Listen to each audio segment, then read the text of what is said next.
ของดีบ่แม่นว่าเงินไปแม่นว่าทองเด้ของดีก็คือสติปัญญาของเฮานี่แหละสติปัญญาของเฮาที่ใช้ในการที่จะต่อสู้กับกิเลสพระคุณเจ้าดูได้จากเขาห้องน้ำกับเรียนเชิญเจริญพรนะครับเด้อขายยาก่อนผู้ใดเบื่อเสียงอาจารย์ก็อดเอาคนใดบ่นั่งก็พิจารณาดูนะคนใดปวดหนักปวดเบาก็ไปทำธุระเนาะส่วนคนใดบ่ปวดก็พิจารณาฟังก็เห็นก็ดีใจอยู่นะกิเลสก็ยังทำงานอยู่เด้แม่นบ่แม่นคู่เกียรติบ่แม่นยังคู่บ่มีกิเลสเด้ยังคู่ก็มีอยู่เห็นญาติโยมมากก็มีกำลังเนาะมีกำลังที่จะพูดมีกำลังที่จะทำหน้าที่ในการอธิบายให้ญาติโยมได้เข้าใจเดี๋ยวถ่ายนกแองเซลเศร้าซะก่อนนะบางคนก็สอนออกสอนเขาจักสีบอกจังใดเรื่องธรรมะนะขันนักมวยได้ขึ้นซกนะก็อยากว่าเรื่องทางพ้นทุกข์นะบ่อยากว่าเรื่องอื่นนะจุดมุ่งหมายของอาจารย์ก็อยากพาญาติโยมพ้นทุกข์นั่นแหละนะเฮ็ดจังใดโยมสิพ้นทุกข์เนี่ยประเมินเบิ่งกำลังโยมก่อนนะเป็นหยังก็ต้องประเมินเบิ่งกำลังของญาติโยมเพราะว่าอินทรีย์ของคนเฮาเนี่ยแต่ละคนเนี่ยมันต่างกันอินทรีย์ก็คือความเป็นใหญ่ได้แก่ศรัทธานะศรัทธาวิริยะความภาคเพียรสติสมาธินะแล้วก็ปัญญาของแต่ละคนเนี่ยมันต่างกันมันบ่ทอกัน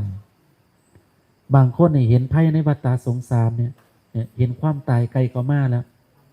นะบางคนเนี่ยค่ำเบิ่งผมบนศีรษะของตัวเองแล้วก็รู้สึกว่าผมของเฮาเนี่ย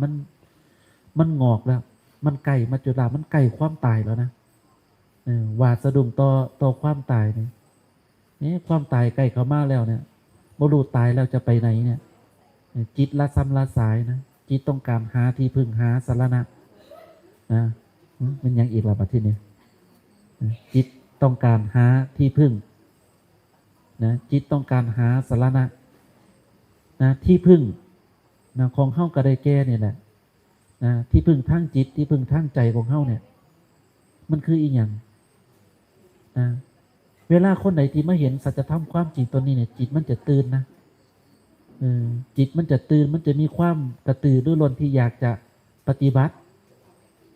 ก็เหมือนกับกับอาจารย์นี่แหละอาจารย์ก็เป็นหนึ่งในนั่นแหละเป็นหนึ่งในผู้ที่ถือกระตุ้นด้วยความจริงถ้าเฮาบ่ถือกระตุ้นด้วยความจริงเนี่ยเฮาสิบ่อยากปฏิบัติธรรมนะโยมเฮาสิบ่อยากมาใส่ชุดขาวชุดเหลืองอีหยังดอกเฮาสิบ่อยากมาทนนั่งสมาธิหลังขดหลังแข็งดอกแต่ถ้าเกิดเฮาถือกระตุ้นด้วยความจริงที่เรียกว่าความตายเนี่ยตายแล้วบ่รู้ไปไหนเนี่ยบ่รู้ว่าสวรรค์นรกมันมีจริงบ่เนี่ย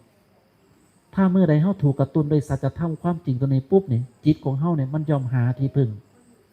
แล้วที่พึ่งของพวกเฮาก็คือพระศาสนาแล้วศาสนาเนี่ยก็สอนให้เฮาเนี่ยดูความจริงนะเฮ็ดจังไดจิตมันจะเห็นความจริงเฮ็ดจังไดจิตมันจะสงบเฮ็ดจังไดจิตมันจะบ่อยากได้อยากดีอยากมีอยากเปลี่ยนบนโลกนี้อีกแล้วตรงนี้แหละนะตรงนี้แหละที่เฮาต้องมาศึกษากันเนี่ยอาจารย์เชื่อว่าหลายๆคนเนี่ยยังบ่ทันตื่นกันอยู่ยังหลงอยู่ยังประมาทอยู่นะถ้าคนไหนที่เขาตื่นแล้วเนี่ยเขาจะรู้ว่าโอ้ความตายใกล้เขามาแล้วคนเฮาเนี่ยมีชีวิตน้อยนะน้อยมากเลยอยู่บ่ถึง100 ปีนะเดี๋ยว60 70เนี่ยก็ตายจากกันละโยมลองประเมินดูอายุไขของโยมติล่ะอาจารย์ตั้งไว้70 ปีตอนนี้โยมอายุจักปีละถามเจ้าของนะถ้าโยมอายุ40โยมจะอยู่ได้อีกกี่ปีนะถ้าโยมอายุ50โยมก็อยู่ได้อีก20 ปีถ้าโยมอายุ60โยมจะอยู่ได้อีก10 ปีถ้าโยมอายุ65แล้วโยมจะอยู่ได้อีก5 ปีนะ5 ปีเนี่ยโยมลองประเมินดูตัวโยมว่าโยมถือกิเลสมันหลอกขนาดไหนกิเลสมันหลอกโยมว่าความสุขตรงนั้นความสุขอยู่ตัวนี้มันจะหลอกโยมว่าโยมจะบ่ตายง่ายแต่คนบางคนเนี่ยมันบ่ถึง60บ่ถึง70นะตายแล้ว อาจารย์จึงตั้งกรรมฐานตั้งเป้าหมายของอาจารย์ไงอาจารย์คิดอยู่เสมอนะตั้งแต่อาจารย์ได้เข้ามาบวชในเป็นฝากตัวเป็นลูกศิษย์ลูกหาของพระเดชพระคุณหลวงพ่อวิลาเนี่ยอาจารย์เมื่อใดที่อาจารย์อายุครบ60 ปีนะอาจารย์สิหยุดนะหยุดทำการงานทางโลกหยุดเผยแพร่ละจะเน้นวิปัสสนาละจะเน้นเรื่องของการฝึกจิตจะเน้นทำให้แจ้งในสัจธรรมขององค์สมเด็จพระสัมมาสัมพุทธเจ้าพูดอีกอย่างหนึ่งก็คือจะเล่งความเพียรนั่นแหละบ่สนโลกแล้วโน่สนโน่แค่กับโลกแล้วโลกเขาสิยื้อแย่งสิได้สิดีสิมีสิเป็นยังกับปล่อยเขาออกไปละเพราะตอนนั้นเขาเห็นแล้วว่าอายุไขของเขามันใกล้เขามาแล้วเมื่อมันใกล้เขามาถึงขนาดนี้แล้วเขาประเมินดูตัวว่านิพพานกับยังบ่ได้นะโสดาปันได้หรือยังสกทาคาได้หรือยังอนาคาได้หรือยังถ้ายังบ่ได้จงรีบเร่งเพื่อที่จะปฏิบัติให้มันได้ให้มันถึงนะอันไอใส่พอได้ดีนะอันอุบาสกเสียบปลั๊กหลอดกลมๆเนี่ยเสียบปลั๊กกลมๆนั่นแหละหลอดกลมๆนั่นแหละมันอยู่ปลั๊กอยู่นั่นเบิ่งมืออาจารย์เนี่ยย่างไปซื้อหลังเมชี่เนี่ยมันจะมีปลั๊กเสียบอยู่มันจะมีปลั๊กเสียบปลั๊กมันจะหุ่งรถออกนั่นแหละมันจะมีปลั๊กอยู่ดอกมีหอยปลั๊กไฟอยู่หั่นน่ะเสียบปลั๊กนั่นแหละมันจะแจ้งมาบรถออกประเทศนี้นั่นแหละนั่นแหละเสียบจังสันแหละนะเอานี่แหละมันสิโมคาเสียบน้ำปลั๊กไฟนี่นะมันสิส่วนไปนิพพานนะมันสิส่วนออกข้างทางก่อนสิไปน้ำบ่อนิพพานเนี่ยนะตั้งแต่อาจารย์นะได้เข้ามาเรียนกรรมฐานจากหลวงพ่ออาจารย์บ่สงสัยในทางของพระนิพพานนะเพราะอาจารย์เห็นแล้วว่าทางของพระนิพพานเนี่ยมันก็คือการที่จะหลุดพ้นไปได้เนี่ยมันก็คือการดูตัวเองอาจารย์ย้ำอยู่เสมอเมื่อก่อนเนี่ยบ่เข้าใจเมื่อตอนหัวค่ำอาจารย์บอกว่าเนี่ยเมื่อก่อนบ่รู้บวชเข้ามาก็ไม่ได้อยากเดินธุดงค์อยากนั่งสมาธิแต่ว่าเดินธุดงค์เพื่อหยังนั่งสมาธิเพื่อหยังเฮาบ่รู้แต่เมื่ออาจารย์ได้มาศึกษาจากครูบาอาจารย์จึงได้เกิดความเข้าใจของการปฏิบัติที่จะทำให้ตัวเองเนี่ยพ้นทุกข์ไปได้อาจารย์ตั้งเป้าหมายเล็กๆน้อยๆไว้ก่อนหนึ่งแหละเขาเอาพระโสดาบันก่อนอาจารย์บ่กินคำใหญ่นะโยมนะอาจารย์จะเริ่ม เริ่มไต่เต้าจากการปฏิบัติที่จะน้อมเข้ามาในกระแสของพระนิพพานก่อนเริ่มต้นจากการเฮ็ดจังใดเขาจะเป็นพระโสดาบันนะอาจารย์ถามโยมเนี่ยนะโยมลองประเมินดูตัวเองดูซิว่าเฮ็ดจังใดโยมจะเป็นพระโสดาบันถ้าโยมบอกว่าถ้าทำจิตให้สงบอย่างเดียวเราจะเป็นพระโสดาบันเนี่ยโยมผิดนะถ้าโยมมีความคิดว่าฉันทำความเพียรเยอะๆฉันนั่งสมาธิเยอะๆฉันเดินจงกรมเยอะๆแล้วฉันจะเป็นพระโสดาบันเนี่ยโยมผิดนะนั่นโยมยังบ่รู้จักทางของพระโสดาบันทางของพระโสดาบันเนี่ยบ่ได้เกี่ยวกับสมาธิอีหยังเลยทางของพระโสดาบันเนี่ยก็คือทางของความค้นเข้าใจนะในการปฏิบัติเพื่อจะละสิ่งที่มันปรากฏในร่างกายเนี่ยละเขาเรียกว่าละความเห็นผิดท่านใส่เข้ามาละสากยทิฏฐิสากยทิฏฐิหมายถึงอย่างหมายถึงทิฏฐิในความเห็นผิดในเรื่องของปรากฏการณ์ที่มันอยู่ในร่างกายเนี่ยอาจารย์จึงบอกว่าคนใดต้องการพ้นทุกข์คนนั้นต้องเพ่งดูตนเองถ้าต้องการเป็นพระโสดาบันต้องเพ่งให้เห็นปรากฏการณ์ขันธ์ตั้งหาว่าบ่แม่นตัวตนเพ่งหรือยังดูหรือยังเห็นบ่ความคิดมาจากไหนความรู้สึกมาจากไหนเจ็บปวดเย็นร้อนอ่อนแข็งหิวกระหายมาจากไหนเขาเกิดขึ้นได้จังใดแล้วเขาหายไปได้จังไหนความโกรธความเกลียดความโลภความหลงต่างๆนะเวลามันเกิดขึ้นเนี่ยมันอยู่ตรงไหนคนใดที่เพ่งดูตนเองเนี่ยย่อมเห็นสิ่งที่มันปรากฏอยู่ในร่างกายของเฮาว่าความรักก็ดีความโกรธก็ดีความเกลียดก็ดีความอาฆาตก็ดีมันอยู่ตรงไหนเวลามันโกรธมันเกลียดมันเป็นอีหยังขึ้นมาเนี่ยผู้ใดเป็นคนเก็บไว้เมื่อคนที่เขามาภาวนาเนี่ยภาวนาปุ๊บเขาจะยอมเห็นว่ามันบ่มีคนมันบ่มีคนมันเป็นแค่สิ่งที่มันปรากฏเท่านั้นตรงนี้แหละมันจะเป็นบันไดขั้นแรกเลยมันจะเป็นบันไดขั้นแรก ขั้นแรกของผู้ที่ไต่เต้าเข้ามาไต่เต้าเข้ามาเพื่อจะหาเขาสู่ทางของพระนิพพานด้วยการละความเห็นผิดที่อยู่ในร่างกายว่าเป็นตัวตนนางมองดูตัวเองเพ่งดูตัวเองไปเรื่อยๆยิ่งเขาเพ่งเขาก็ยิ่งเห็นว่าจิตของเขาเนี่ยนะที่มันกำลังปรากฏที่มันกำลังประกอบกับเขาเนี่ยนะมันเกิดขึ้นแต่ละขณะเนี่ยมันมีผู้ใดบ่อาจารย์นะโยมนะมาเรียนกรรมฐานจากหลวงพ่อวิระอาจารย์ก็มาสอนมึงนะหลวงพ่อเวลาเนี่ยเพิ่นจะสอนให้เขาไปนิพพานได้จริงหรือเกิดคอสงสัยในตัวของครูบาอาจารย์แต่ตอนที่ในขณะที่สงสัยในตัวครูบาอาจารย์ยังบ่ได้ปฏิบัตินะแต่มันถามมันสงสัยไปก่อนนะมันจะไปได้บ่หลวงพ่อนิพพานเนี่ยมันง่ายขนาดนั้นเลยเหรอหลวงพ่อก็บอกว่าเอ้ามาดูมาเพ่งดูตนเองเนี่ย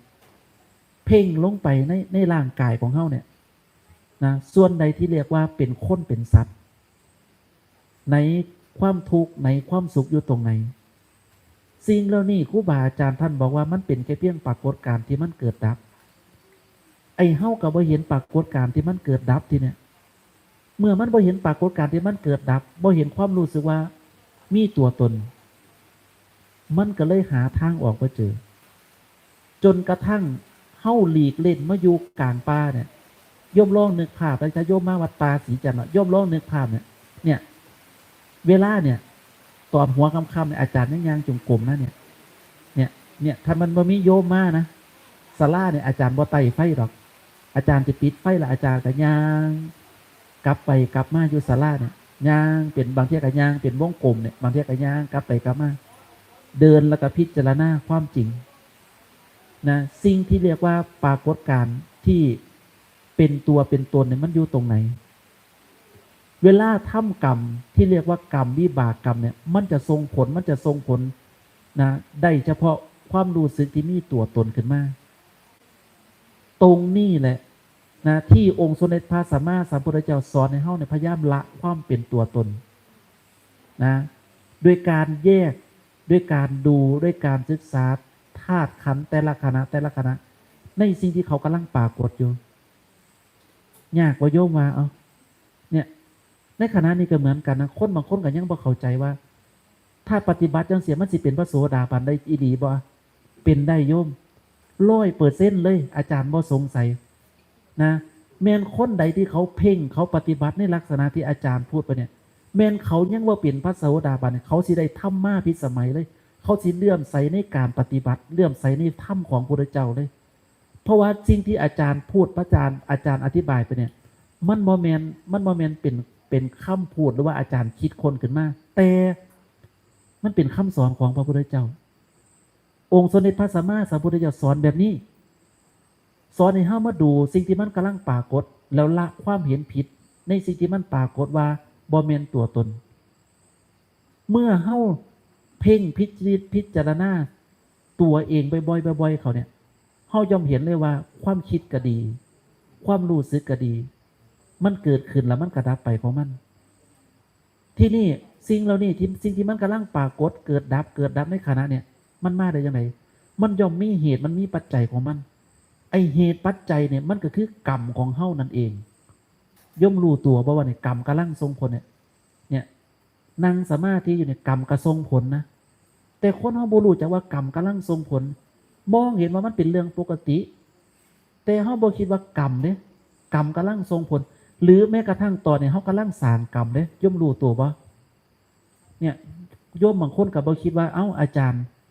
ฉันมานั่งฟังเทศอาจารย์เทศฉันมานั่งสมาธิเนี่ยฉันมาอนุโมทานกฐินเนี่ยมันจะเป็นกรรมได้ยังไงเป็นสิโยม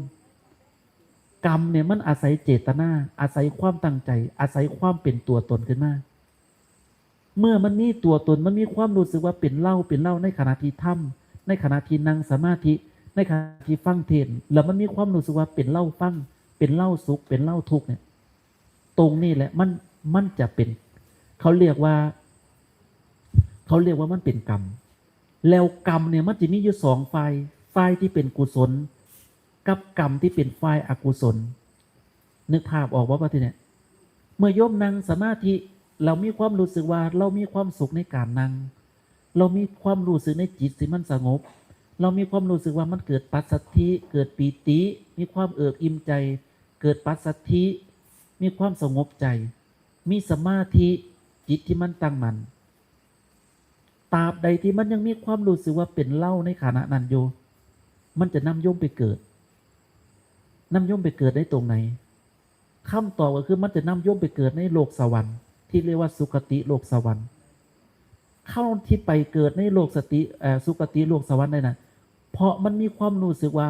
เป็นตัวเป็นตนนึกภาพออกว่าบัดที่นี่ที่เรียกว่าตายแล้วเป็นอย่างคนเขาคือไปเกิดบนสวรรค์ไปเกิดในนรกนะเพราะว่ามันมีความรู้สึกว่าเป็นตัวเป็นตนในขณะที่ทำนะปักทำสิ่งต่างๆแล้วมันก็มีการยึดมีความรู้สึกว่าเป็นตัวเป็นตนอาจารย์ยังพูดไงว่าตัวให้โยมมานั่งสมาธิมากเพียงในกระดามถ้าโยมบละตัวตนโยมจะไปนิพพานเมื่อไรนิพพานกับสวรรค์เนี่ยมันต่างกันนิพพานเนี่ยก็คือว่าพ้นทุกข์แล้วบ่กลับมาเกิดอีกบ่กลับมาทุกข์อีกแล้วแต่สวรรค์เนี่ยยังมีการกลับมาเกิดอีกนะก็เหมือนกับเฮ้าเนี่ยแหละถ้าเฮ้าบ่เข้าใจในเรื่องเนี่ยเฮ้าเห็นคนแก่เฮ้าเห็นคนเจ็บเฮ้าเห็นคนตายแต่เฮ้าก็เฉยๆนะเฮ้าเฉยๆนะเนี่ยแต่ในความเป็นจริงโยมลองดูนะถ้าสิ่งเหล่านี้เกิดขึ้นกับโยมนะแล้วโยมลองมองดูว่าโยมจะไปยังไงอ่ะคำตอบก็คือโยมจะไปตามกรรมของโยมอ่ะแล้วกรรมของโยมเนี่ยมันเกิดขึ้นได้ยังไงอ่ะมันเกิดขึ้นได้เพราะว่ามันมีตัวตนมันมีอุปทานขันธ์หลวงพ่อเนี่ยเพิ่นเข้าใจในเรื่องเนี่ยเพิ่นเข้าใจในเรื่องปรากฏการณ์ที่จะบ่กลับมาเกิดเนี่ยท่านก็พยายามสอนให้เฮาดูว่าเฮ็ดจังไดมันจะบ่มีตัวตนปฏิบัติแบบไม่มีเราปฏิบัติแบบละตัวตนละอุปทานขันธ์ตรงนี้แหละคนใดที่ได้สัมมาทิฏฐิแล้วเขาจะมีความศรัทธายางมั่นคงในแนวทางของการปฏิบัติในลักษณะนี้แล้วเขาจะบ่แสวงหาเหยื่อบ่แสวงหาวัตถุหรือว่าเกี่ยวกับศอกกับศีลเกี่ยวกับเสื้อผ้าอาภรณ์เนี่ยไม่อีกละเขาสิบ่ได้ถามมาบวชหรือบ่บวชใส่สุดขาวหรือใส่สุดเหลืองบ่เขาจะบ่เกี่ยวกันเนี่ยพวกเนี่ยเขาจะเกี่ยวแค่ว่าทำแบบใดเขาจะรู้สึกว่าสิ่งที่มันปรากฏเนี่ยบ่แม่นตัวตนเท่านั้นมันจึงเกิดการเพ่งไงเพ่งเข้าไปในตัวเองจ้องเข้าไปซ่อมเบิ่งเข้าไปตั้งสติเข้าไปให้มันเห็นสิ่งที่มันปรากฏในร่างกายของตนเองแต่ละขณะเนี่ยคนบางคนก็เริ่มเพ่งนะอาจารย์จะสอนนะแรกๆวิธีการปฏิบัติที่จิตบ่ฟุ้งซ่านให้เบิ่งโยมลองทำตามดูนะอาจารย์ใส่แบบใดมันได้ผลทุกข้าวอ่ะเริ่มต้นนะโยมนะเวลาโยมมาฟังเทศของครูบาอาจารย์เวลาโยมฟังเทศหนึ่งให้โยมกำหนดสติเนี่ยหายใจเข้าหายใจออกเนี่ยให้มีสติอยู่กับลมหายใจเข้าออกเนี่ยอยู่ช่วงหนึ่งทำสักประมาณสัก50 เทื่อก็ได้หายใจเข้ากระลูหายใจออกกระลูเนี่ยซ้อมเบิ่งลมหายใจเฉพาะเนี่ยอย่าไปคิดอย่างอื่นนะเนี่ยอย่าฟ้าไปสนใจอย่างอื่นสนใจแค่ลมหายใจเข้าออกซะก่อนเนี่ยอาจารย์กำลังจะแนะวิธีของการตั้งสติเมื่อโยมตั้งสติได้แล้วเวลาโยมฟังเทศน์พระเดชพระคุณหลวงพ่อฟังเทศน์ครูบาอาจารย์รูปอื่นโยมจะบ่เกิดอาการง่วงเหงาหาวนอนเลยทิฏฐิมิทะนิวรธรรมก็จะบ่เกิดขึ้นหนึ่งแหละลองกำหนดดูลมหายใจเจ้าของก่อนให้มันเป็นพื้นฐานที่เรียกว่าสมถะเมื่อจิตมันเริ่มนิ่งเริ่มสงบอยู่กับสติที่มันอยู่กับลมหายใจแล้วเนี่ยตอนนั้นปุ๊บเขาเริ่มเปิดบัดนี้เริ่มเปิดอย่างเปิดจากการปล่อยว่างการที่เพ่งลมหายใจเนี่ยออกไปเมื่อเขาปล่อยว่างการเพ่งลมหายใจออกไปแล้วทีเนี่ยเขาปล่อยใจให้มันเป็นกลางมันค่อยรู้เนื้อดูตัวตามความเป็นจริงค่อยซ่อมเบิงเจ้าของค่อยสังเกตดูเจ้าของสังเกตดูขณะตอนเนี้ยมีความรู้สึกว่ามันเป็นอะไรจิตเป็นแบบไหนตัวเนี้ยถ้าเป็นอาจารย์จะถามว่าจิตเป็นยังไงตัวเนี้ยสุขหรือทุกข์เนี่ยนั่งแล้วมันอิ่มนะตอนเนี้ยมันเบานะเพราะว่าอย่างพลังสติพลังสมาธิมันเริ่มเกิดขึ้นแล้วเมื่อทำไปสักพักนึงมาเนี่ยนะบวกกับการที่เขาได้ฟังครูบาอาจารย์แสดงธรรมเนี่ยมันจะบ่มีอาการง่วงเลยมันจะบ่มีอาการสับประงกเลย เพราะว่าอย่างเพราะว่าพลังสมาธิพลังสติเนี่ยมันตั้งมั่นขึ้นมาแล้วเมื่อมันเด่นขึ้นมาแล้วมันเหมาะแก่การงานที่จะแท่งตลอดในคำพูดในคำอธิบายของครูบาอาจารย์เมื่อคนใดที่ฟังคำอธิบายบวกกับว่าคำอธิบายของครูบาอาจารย์มันตรงกับการปฏิบัติของเฮาพอดีเป๊ะศรัทธามันเต็มที่เลยบัดนี้ศรัทธาเนี่ยมันความเชื่อมันว่าฉันปฏิบัติเนี่ยแบบอาจารย์พูดเป๊ะเลยหลวงพ่อแล้วก็เห็นในสิ่งที่หลวงพ่อเนี่ยบ่สงสัยเลยบ่สงสัยในเรื่องของภพของชาติของกรรมของวิบากว่ามันมีจริงบ่ถ้าตราบใดมันยังมีตัวตนอยู่เนี่ยภพชาติมันจะยังมีจริงมีคนใดปฏิบัติถึงขั้นนี้แล้วบ้างมีคนใดเอาจริงเอาจังกับการปฏิบัติแบบนี้บ้างหรือโยมมัวแต่เล่นตุ๊กตุนตุ๊กตามัวแต่ลูกข้ามพดวัดปล่อยวันเวลาให้มันล่วงเลยไปในแต่ละขณะแต่ละขณะถ้าโยมคิดจังสิโยมประมาทมากๆนะอาจารย์บอกนะโยมเอ้ยอาจารย์จะเลิ่นมรณสติก่อนนอนนะจิตมันหมุนติวเลยนะมันนอนบ่ได้มันนอนบ่ได้จนขนาดมันต้องดึงจิตเนี่ยมาผูกอยู่กับสมถะตัดอารมณ์ตัดความนึกความคิดออกไปให้เบิดมันจังหลับได้นะถ้ามันนึกถึงความตายเมื่อใดล่ะโอ้ยกลัวความตายกลัวตัวเองจะนอนหลับบ่ตื่นกันมาอีกเมื่อจิตมันมีความกลัวกันมากปุ๊บมันย่อมหาที่พึ่งบางครั้งก็ใส่คำภาวนาในการมาแก้จิตของตนเองเนี่ยโยมลองตองโยมลองน้อมเข้ามาใส่ตัวโยมเดี๋ยวล่ะเอาลองคิดบางโน้นขับประธานนอนอยู่วัดศรีจันทร์เนี่ยแข็งเกเรเฮ็ดจังไดโยมก็สิคิดในใจว่าโอ้ตายแล้วก็สิบ่ไปสวรรค์อยู่บ่อ่ะถ้าเกิดว่าโยมคิดในลักษณะนั้นเนี่ยมันสิเป็นยังไงนี่แล้วประเมินดูอายุไขของเจ้าของเหมือนที่อาจารย์เกินก้อนอันนี้ว่าถ้าคนเฮาอยู่ได้แค่65 ปี70 ปีเนี่ยอาจารย์มองเห็นมีแต่คนอายุทั้งนั้นนะลักหาขึ้นเนี่ยเห็นแม่ครูเกียรติเนี่ยสมัยก่อนแม่ครูเกียรติก็บ่ได้เป็นจังซี่ผมเราก็บ่ได้งอผมเอากระสีดำจัดรายการยังก็ย่ำเศร้าเพื่อนแผ่นดินทำยามเช้าบ่อาจารย์ก็เห็นนะเนี่ยผ่านมาจากปีเนี่ยผ่านมา10 ปีนะเนี่ยแต่ก่อนเนี่ยแม่ครูเกียรติเท่าไหร่ตอนนั้นแม่ครูเกียรติอายุ50แม่นว่า10 ปีที่แล้วนะ10 ปีที่แล้วยังบอกเกษียณเนี่ยผมก็ยังดำสันนี้นะแต่มาตอนนี้ล่ะมาตอนนี้ผมแม่ครูเกียรติกับเปลี่ยนจากสีดำกลายเป็นสีขาวแล้วเนี่ยแม่ครูเกียรติถ้าอาจารย์สมมติได้แม่ครูเกียรติเนาะยกตัวอย่างแม่ครูเกียรติเนี่ยแหละเราคอยบ่เครียดแต่สิบอกคนอื่นสิเครียดเหมือนกับอาจารย์ให้อายุไขแม่ครูเกียรติสัก70 ปีตอนเนี้ยแม่ครูเกียรติอายุ60อาจจะ61นะถ้าแม่ครูเกียรติอายุ61 ปีปุ๊บนั่นหมายความว่าอย่างแม่ครูเกียรติเหลือเวลาในโลกมนุษย์อีก9 ปีถ้าอายุฮอด70เด้นะแต่ถ้าเกิดว่าบ่ฮอด70ล่ะถ้าคนเฮามีอายุไขแค่65 ปีล่ะนั่นหมายความว่าอย่างนั่นหมายความว่าแม่ครูเกียรติจะเหลือเวลาอีกอยู่แค่4 ปีเท่านั้นอาจารย์เลยถามโยมในเวลา4 ปีของโยมน่ะโยมเฮ็ดอีหยังโยถามเจ้าของเนี่ยค่าเห็นเลนอีหยังโยค่าแสวงหาเงินแสวงหาทองนะแล้วเงินทองที่โยมแสวงหามันน่ะโยมลองนึกภาพตามอาจารย์นะ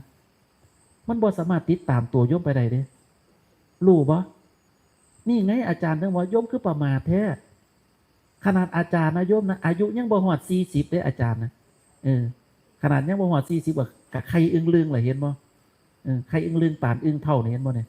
บางคนเขามาเห็นเที่ยวมาทวงแต่อาจารย์เนาะโยมบางคนมาเห็นอาจารย์โอ้อาจารย์จะเป็นอ้วนเนาะจะเป็นขาวเนาะจะเป็นอวบเนาะ อาจารย์ก็ติดต่อจักติดต่อว่าไหนอันนี้จังมันทำงานโยมอันนี้จังมันทำงานก็คือว่ามันบ่เที่ยงเมื่อก่อนเนี่ยอาจารย์ก็จ้อยๆพร้อมๆเหมือนกับอันครูบาเพิ่นเนี่ยนะพร้อมๆแต่ด้วยอำนาจของโรคภัยพยาธิต่างๆป่วยเป็นไทรอยด์กินยาไทรอยด์เนี่ยมันก็เป็นเกี่ยวกับเลือดนะเลือดเป็นพิษนะกินไปแล้วกินยามันก็บวมยาแน่กินอาหารเนี่ยระบบการเผาผลาญมันบ่คือเก่าแต่เนี่ยมันก็ไข้เรื่องขึ้นแต่อาจารย์ก็บ่ได้ไปซีเรียสกับมันแต่เขาบ่งบอกถึงอย่างบ่งบอกถึงว่าสังขารมันบ่เที่ยงอาจารย์บ่รู้ว่าจะอยู่ฮอด60บ่นะอาจจะตายก่อนก็ได้ แต่อาจารย์บ่ประมาทอาจารย์บ่ประมาทจังได๋อาจารย์รู้แล้วว่าเนี่ยคนเฮามันมีอายุไขประมาณเนี่ยอาจารย์ยังบอกว่ารีบเร่งปฏิบัติภาวนาการภาวนาเนี่ยโยมอย่าให้คนอื่นมาบังคับให้โยมเฮ็ดหมายความว่าหยังโยมบ่ต้องท่าให้หลวงพ่อบ่ต้องท่าให้ครูบาอาจารย์ต้องเคาะระฆังต้องตีระฆังแล้วเอิ้นโยมมาปฏิบัติธรรมโยมบ่ต้องท่าเลยถ้าโยมรู้ตัวว่าอายุไขของเฮาเหลือหน่อยแล้วเฮาเรียนกรรมฐานมาจากครูบาอาจารย์สำนักใดก็ได้ที่เฮาถูกจริตเฮาถูกนิสัยน่ะเช่นเฮาเรียนกรรมฐานภาวนาพุทโธถ้าพุทโธแล้วมันมีสติมันมีปัญญาเฮากับพุทโธไปถ้าเฮาบ่เน้นภาวนาพุทโธแต่เฮาเน้นดูสิ่งที่มันปรากฏแล้วเห็นสิ่งที่มันปรากฏเกิดดับเกิดดับเฮาก็ดูไปเน้นกรรมฐานแบบนี้เพื่ออย่างเพื่อที่จะกระตุ้นตัวเองบ่ให้มันประมาทย่างน้อยโยมนะอาจารย์ตั้งเป้าไว้เลยนะถ้าเขานิพพานบ่ได้อ่ะอาจารย์บ่ไปข้างอยู่บนสวรรค์เด้อาจารย์บ่เอาสวรรค์เด้ฮู้อยู่บ่อาจารย์บ่มาคนหลายนะอาจารย์เบื่อคนมันวุ่นวายเนี่ยโยมบ่เบื่อกันบ่เนี่ยสังเกตว่าคนไหนบ่เบื่อคนเนี่ยออกไปก็คุยกันนะจะคุยอีหยังเห็นหน้ากันก็คุยกันแต่อาจารย์เนี่ยบ่อันนั้นเลยบ่เที่ยถามไม่ออกเบิ่งติล่ะนะไม่ออกพวกเพิ่นเอาของมาโม้ธนะอันโม้กฐินเนี่ยเห็นอาจารย์อยู่บ่ตอนบ่ายๆอาจารย์บ่ค่อยออกมาเด้อาจารย์ย่านโยมฮู้จักอยู่บ่ย่านโยมมาส่วนอาจารย์คุยมาเสพอาจารย์เนี่ยอาจารย์บ่อยากเว้าดุนะบ่แม่นคนเว้าดุนะ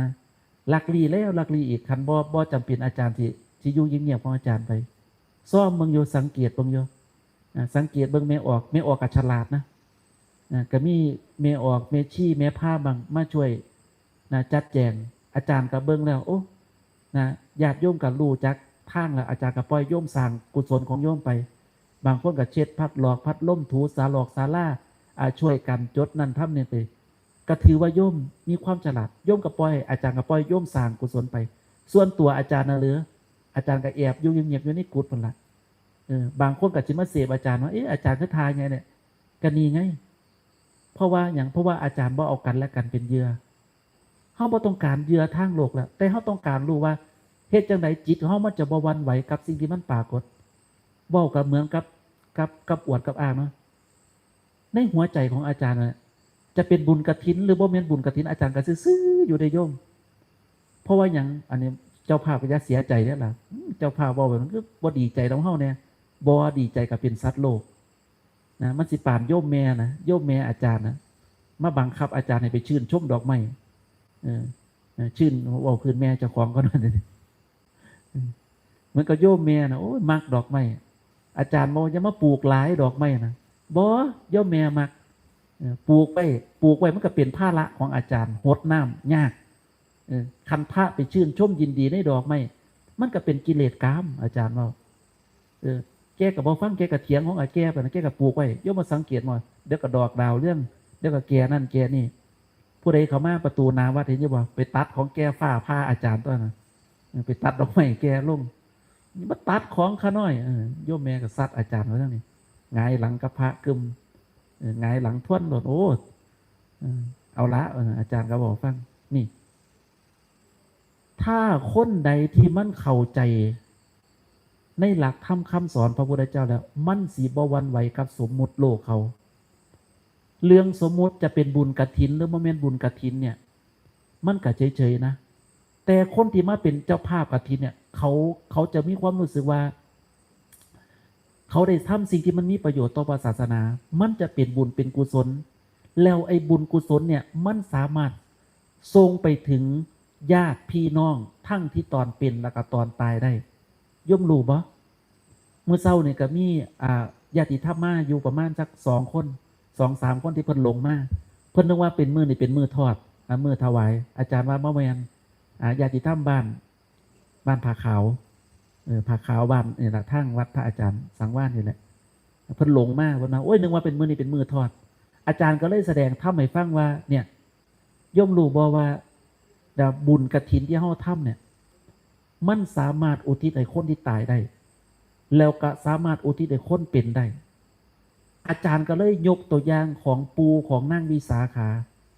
ที่เกิดเป็นมหาเศรษฐีนะรู้อยู่บ่ชาติก่อนเพิ่นเป็นคนจนเนี่ยจนมากๆเลยแหละเนี่ยคนบางคนบ่เคยอ่านพระไตรปิฎกเนี่ยจะบ่รู้ว่าปู่ของนางวิสาขาเนี่ยชาติก่อนอดีตชาติของเพิ่นก็เคยเป็นคนยากจนยากจนขนาดใดน่ะหรือยากจนขนาดที่ว่าบ่มีข้าวจะกินน่ะนะแล้วมีวันหนึ่งน่ะมีวันหนึ่งที่ชาวบ้านเขาร่วมกันสร้างคันธกุฎีทางกุฏินะให้องค์สมเด็จพระสัมมาสัมพุทธเจ้าสองเถ่าตายายเนี่ยปู่ของนางวิสาขาเนี่ยอยากจะทำบุญด้วยแต่ว่าเจ้าของเนี่ยมีท้องเท่าลิ้นกาเนี่ยลิ้นกามันมีคาหน่อยอยากอายคนสองผัวเมียน่ะเฮ็ดจังไดโยมอยู่บ่ล่อให้ชาวบ้านเนี่ยเขากลับไปเบิดก่อนมาตอนกลางคืนเอาท้องเท่าลิ้นกาที่เจ้าของพบไว้มีทรัพย์สมบัติเนี่ยเอามาหยอดลงในหลุมที่เขาขุดหลุมจะสร้างกุฏิเนี่ยให้ถวายได้องค์สมเด็จพระสัมมาสัมพุทธเจ้าสองผัวเมียนั่นน่ะได้ถวายทานแล้วก็ดีใจมากดีใจในผลทานของตัวเองนะอันนี้เราเรื่องบุญได้นี่โมเมนต์เรื่องนิพพานเด้อันนี้พานอาจารย์เกินก้อนนะอันนี้สายบุญนะผู้ใดมักสายบุญฟังนะเฮ็ดจังไหนเจ้าสิได้บุญหลายฟังเด้อเจ้าภาพกฐินมีหลายคนอยู่มีเจ้าภาพหลักกับคุณตาสำลิดเนาะแล้วก็จ่ายเอกชวัตรคุณครูสอยเพชรนะท่านก็เป็นเจ้าภาพหลักๆเนาะที่มานั่นกันสองเถ่าตายายเนี่ยได้นำท่องมาหยอดลงในหลุมแล้วกลับไปกันระลึกถึงบุญกุศลระลึกถึงขณะที่ตัวเองทำท่านระลึกถึงทุกขณะบุญนายโยมนะระลึกถึงครั้งหนึ่งมันจะเป็นบุญเทียหนึ่งเข้าใจบ่ระลึกถึงสองเทือมันจะเป็นบุญสองเทือระลึกถึงสามเทือมันก็จะเป็นสามเทือถ้าระลึกถึงทุกขณะมันจะเป็นบุญทุกขณะเลยเข้าใจบ่เนี่ยเจ้าภาพกฐินบางคนบ่รู้เด้ บ่รู้เพราะอย่างเนี่ยเหมือนกับบางคนเนี่ยอาจารย์ยังเห็นภาพบริวารกฐินของพระอาจารย์สังวาสใดเด้หูจักบ่เนี่ยเขาถอดไปวันที่11 12น่ะใครระลึกได้บ้างใครระลึกได้บ่พ่อดมระลึกได้บ่เห็นภาพอยู่บอกกองกฐินของพระอาจารย์สังวาสเพิ่นเป็นจังไดระลึกถึงอดีตกฐินของพระอาจารย์ปุ๊บได้ล่ะเทียนหนึ่งระลึกถึงสองเทียได้สองเทียถ้าเจ้าภาพทำแล้วระลึกถึงเทียเดียวปุ๊บได้เทียเดียวเท่านั้นแต่ถ้าเกิดระลึกอยู่เนื่องเนี่ยมันสิเป็นบุญอยู่เนื่องเหมือนกับปูของนางวิสาขาเอาท้องเท่าลิ้นกาไปหยอดในหลุมน่ะแกระลึกอยู่ตลอดเวลาระลึกตลอดชีวิตของแกจนตายในขณะที่ตายแล้วก็ระลึกถึงความดีที่แกได้ทำไว้ตายแล้วไปเกิดบนสวรรค์โยมลงมาจุติในโลกมนุษย์ประเทศนี้มาเกิดในตระกูลของไอ้สองผัวเมียอยู่เถียงหน้าหน่อยเป็นคนยากจนสองเถ่าตาแรกน่ะแต่เด็กที่มาเกิดในท้องน่ะเป็นคนมีบุญมาเกิดนะเมื่อมาเกิดแล้วเนี่ยไปจับอีหยังก็กลายเป็นท้องเป็นหยังเบิดเลยเห็นบ่คนมีบุญมันมาจากหยังบุญมันมาจากการระลึกถ้าระลึกในอดีตปุ๊บมันจะมีผลอยู่กับปัจจุบันบ่ว่าจะเป็นบาปหรือเป็นบุญนั่นหมายความว่าหยังถ้าโยมไประลึกถึงกรรมชั่วในอดีตของโยมปุ๊บมันจะมีผลอยู่กับปัจจุบันตามท่านบ่ระลึกถึงอดีตที่มันทำกรรมบ่ดีไว้แต่มันมีผลอยู่กับปัจจุบันถ้าโยมระลึกถึงกรรมดีในอดีตมันจะมีผลอยู่กับปัจจุบันแล้วคนใดที่ศึกษาการปฏิบัติเนี่ยท่านจึงจะให้ตั้งสติอยู่กับปัจจุบันคนใดที่เห็นปัจจุบันที่เกิดขึ้นแต่ละขณะแล้วบ่ไปยึดมันจะตัดภพตัดชาติไปเรื่อยๆนี่ตรงนี้แหละ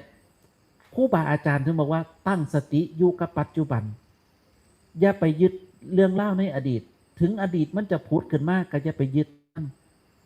ถ้ายึดเมื่อใดปุ๊บมันจะเป็นภพทันทีเลยมันจะเป็นชาติเขาเรียกว่าเป็นกรรมที่เรียกว่าฝ่ายกุศลแล้วก็ฝ่ายอกุศลมันมีอยู่สองฝ่ายเนี่ยทำอย่างกระตามปุ๊บท่านจึงว่าให้ตั้งสติอยู่กับปัจจุบันไปถ้าโยมทำตามที่อาจารย์บอกนะถ้าสายบุญนะ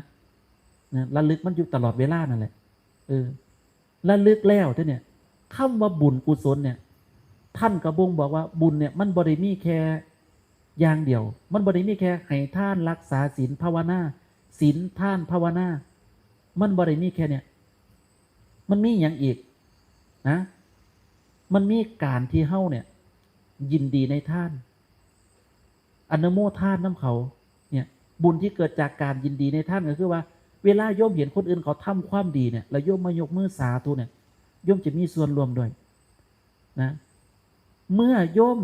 ยินดีในท่านแล้วพวกเนี่ยบุญที่เกิดจากการแจกท่านของโยมแผ่เมตตาของโยมอีกบุญที่เกิดจากการแบ่งส่วนบุญ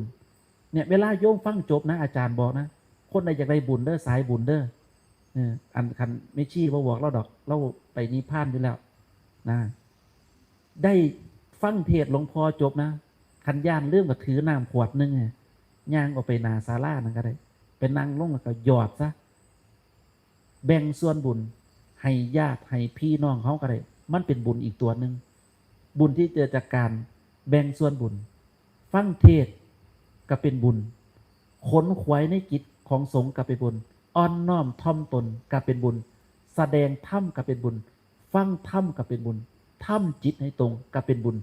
ร่วมแล้วมันมีอยู่10อย่างที่เป็นบุญเห็นบ่ที่เนี่ยถ้าจะเอาบุญมันเอาง่ายเลยแต่บุญน่ะถึงจะได้มากเพียงใดก็ตามมันยังบ่แม่นที่สิ้นสุดพระองค์สมเด็จพระสัมมาสัมพุทธเจ้าเคยตรัสแล้วในอนุปุพพิคาถาว่านะว่าด้วยการให้ทาน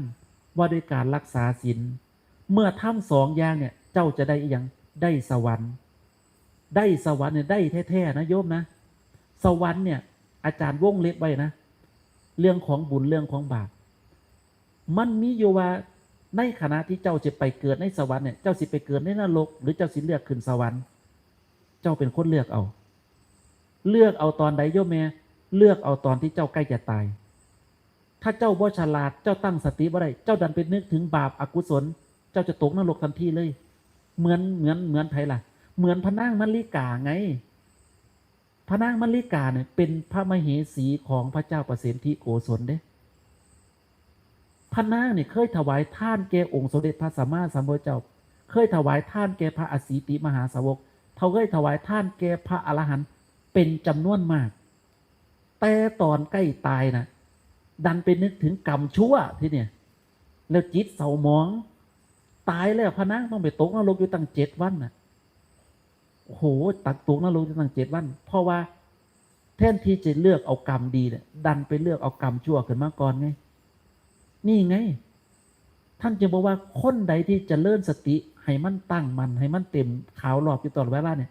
จะสามารถคอนโทรลได้สามารถเลือกได้เลือกเอาว่าเขาจะเอาสวรรค์หรือจะยังก็เหมือนกับอาจารย์อาจารย์บ่เลือกสวรรค์แต่อาจารย์จะเลือกเอาความสงบอาจารย์จะใส่เข้ามาเพ่งเข้าไปในร่างกายสมมตินะผู้ใดป่วยบ้างผู้ใดรู้ตัวว่าใกล้จะตายแล้วบ่แม่นแซงเด้องานบุญมันคือบอกแต่เรื่องตายแต่บ่แม่นเด้เหมือนกับสมมติว่าอาจารย์รู้ตัวอาจารย์ใกล้จะตายปุ๊บอาจารย์จะระลึกถึงกรรมฐานตัวหนึ่งว่ามีสติตั้งเบิงว่าลมหายใจของเฮาเนี่ยมันจะขาดออกจากกันจังใดสติแปลว่าตัวระลึกรู้สัมปชัญญะรู้เนื้อรู้ตัวรู้เนื้อระลึกรู้เนื้อรู้ตัวว่ามันจะขาดออกจากกันไหนจิตมันจะโบแวกวันไหวมันจะโบคิดถึงพ่อคิดถึงแม่คิดถึงรูปร่างกายละมันจะตั้งขึ้นมาเกี่ยวว่ามันจะขาดออกจากไหนถ้าอาจารย์ตายในขณะนั้นน่ะจิตมันสงบอาจารย์มีความเสื่อยังหมั่นคงเลยยังน้อยก็ไปเกิดเป็นพรหมอ่ะเสื่อบ่อันนี้มันไม่บอกเขาขางจะของได้เนี่ยแต่โยมต้องได้ความรู้สึกว่ามันเป็นสมาธิมันเป็นความสงบจริงๆนะอันจิตคิดพโวเพเวคิดฮอดคนนั้นคิดฮอดคนนี้นะบ่ได้หรอกนะแต่ถ้าเกิดเขามีอารมณ์เป็นหนึ่งเพ่งอยู่จ้องอยู่เห็นเวทนาแล้วบ่วันไหวกับมันความเจ็บปวดที่มันกำลังเกิดขึ้นแต่ละขณะเขาเพ่งเขาจ้องมันไปเรื่อยๆแล้วเขาบ่วันไหวกับมันนี่อาจารย์นึงบอกว่าถ้าโยมบ่เรียนการปฏิบัติการศึกษาตรงเนี้ยโยมอาจจะพลาดก็ได้สายบุญอาจจะพลาดก็ได้อาจจะพลาดที่จะนึกคิดถึงบุญคิดถึงหลักธรรมคำสอนของพระพุทธเจ้าเพราะว่า โมหะอวิชชามันครอบงำโยมอาจจะเป็นนึกถึงนาลูกนาล้านเนี่ยขึ้นมากก็ได้ลูกหลานอาจจะมันยืนกลางๆห้องไห้เอลบ่อยากให้แม่ตายนะไปต่อต้านความจริงย่อมเดี๋ยวเบื้องหน้าลูกเราย่อมกับบ่อยากตายนะเกิดการต่อต้านเกิดการแอนตี้ต่อสัจธรรมความจริงว่าทุกคนเกิดมาแล้วก็ต้องตายนะเกิดมาแล้วก็ต้องตายเกิดการแอนตี้ต่อต้านถ้าทุกคนเกิดการ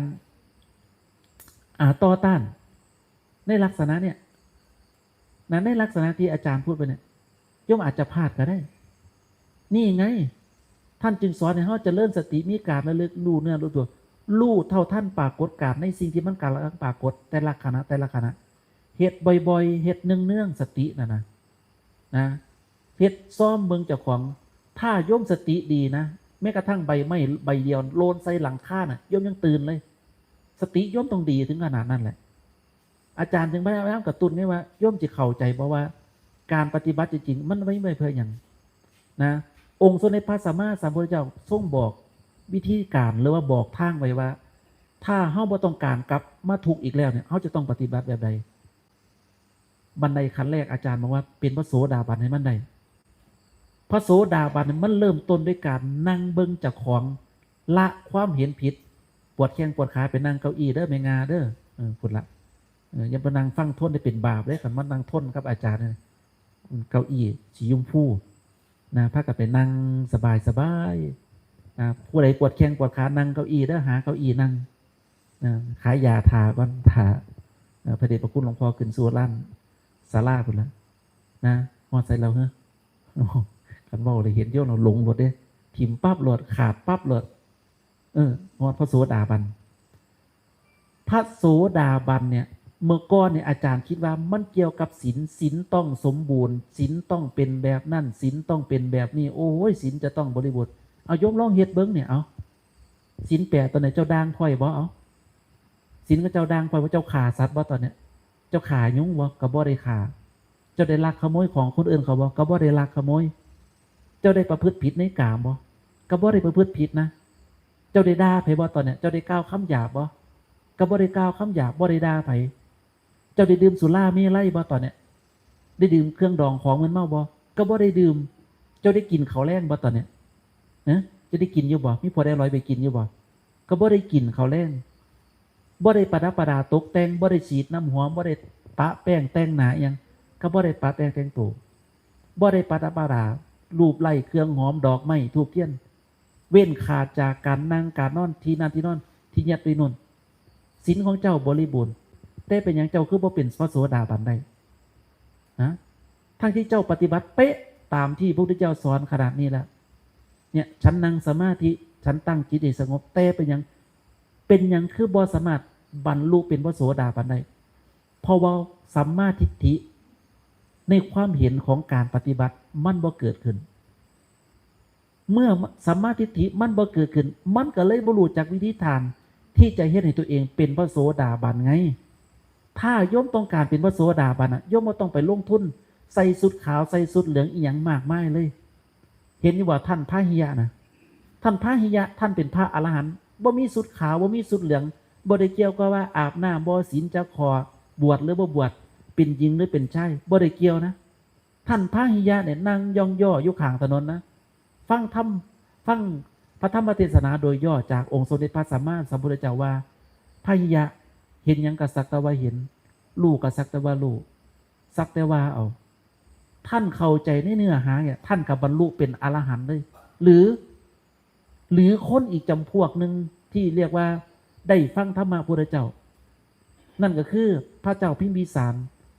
กับบริวาร12 นหฏ 120,000 คน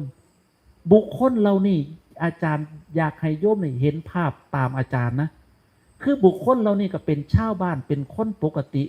หาเศร้ากินคำเป็นทหารเคยขาคนตายมากกับมี่นะพระเจ้าพิมพิสารผ้าบริวาร120,000 คนไปฟังธรรมะอยู่ที่รัฐที่วันสวนตาลนมทุกคนน่ะบ่เคยปฏิบัติธรรมมาก่อนมาแล้วก็มาโสเลกันได้ตอนนั้นหูจักอยู่บ่ผู้ใดเคยอ่านพระไตรปิฎกบ้างมาโสเลกันเรื่องอย่าง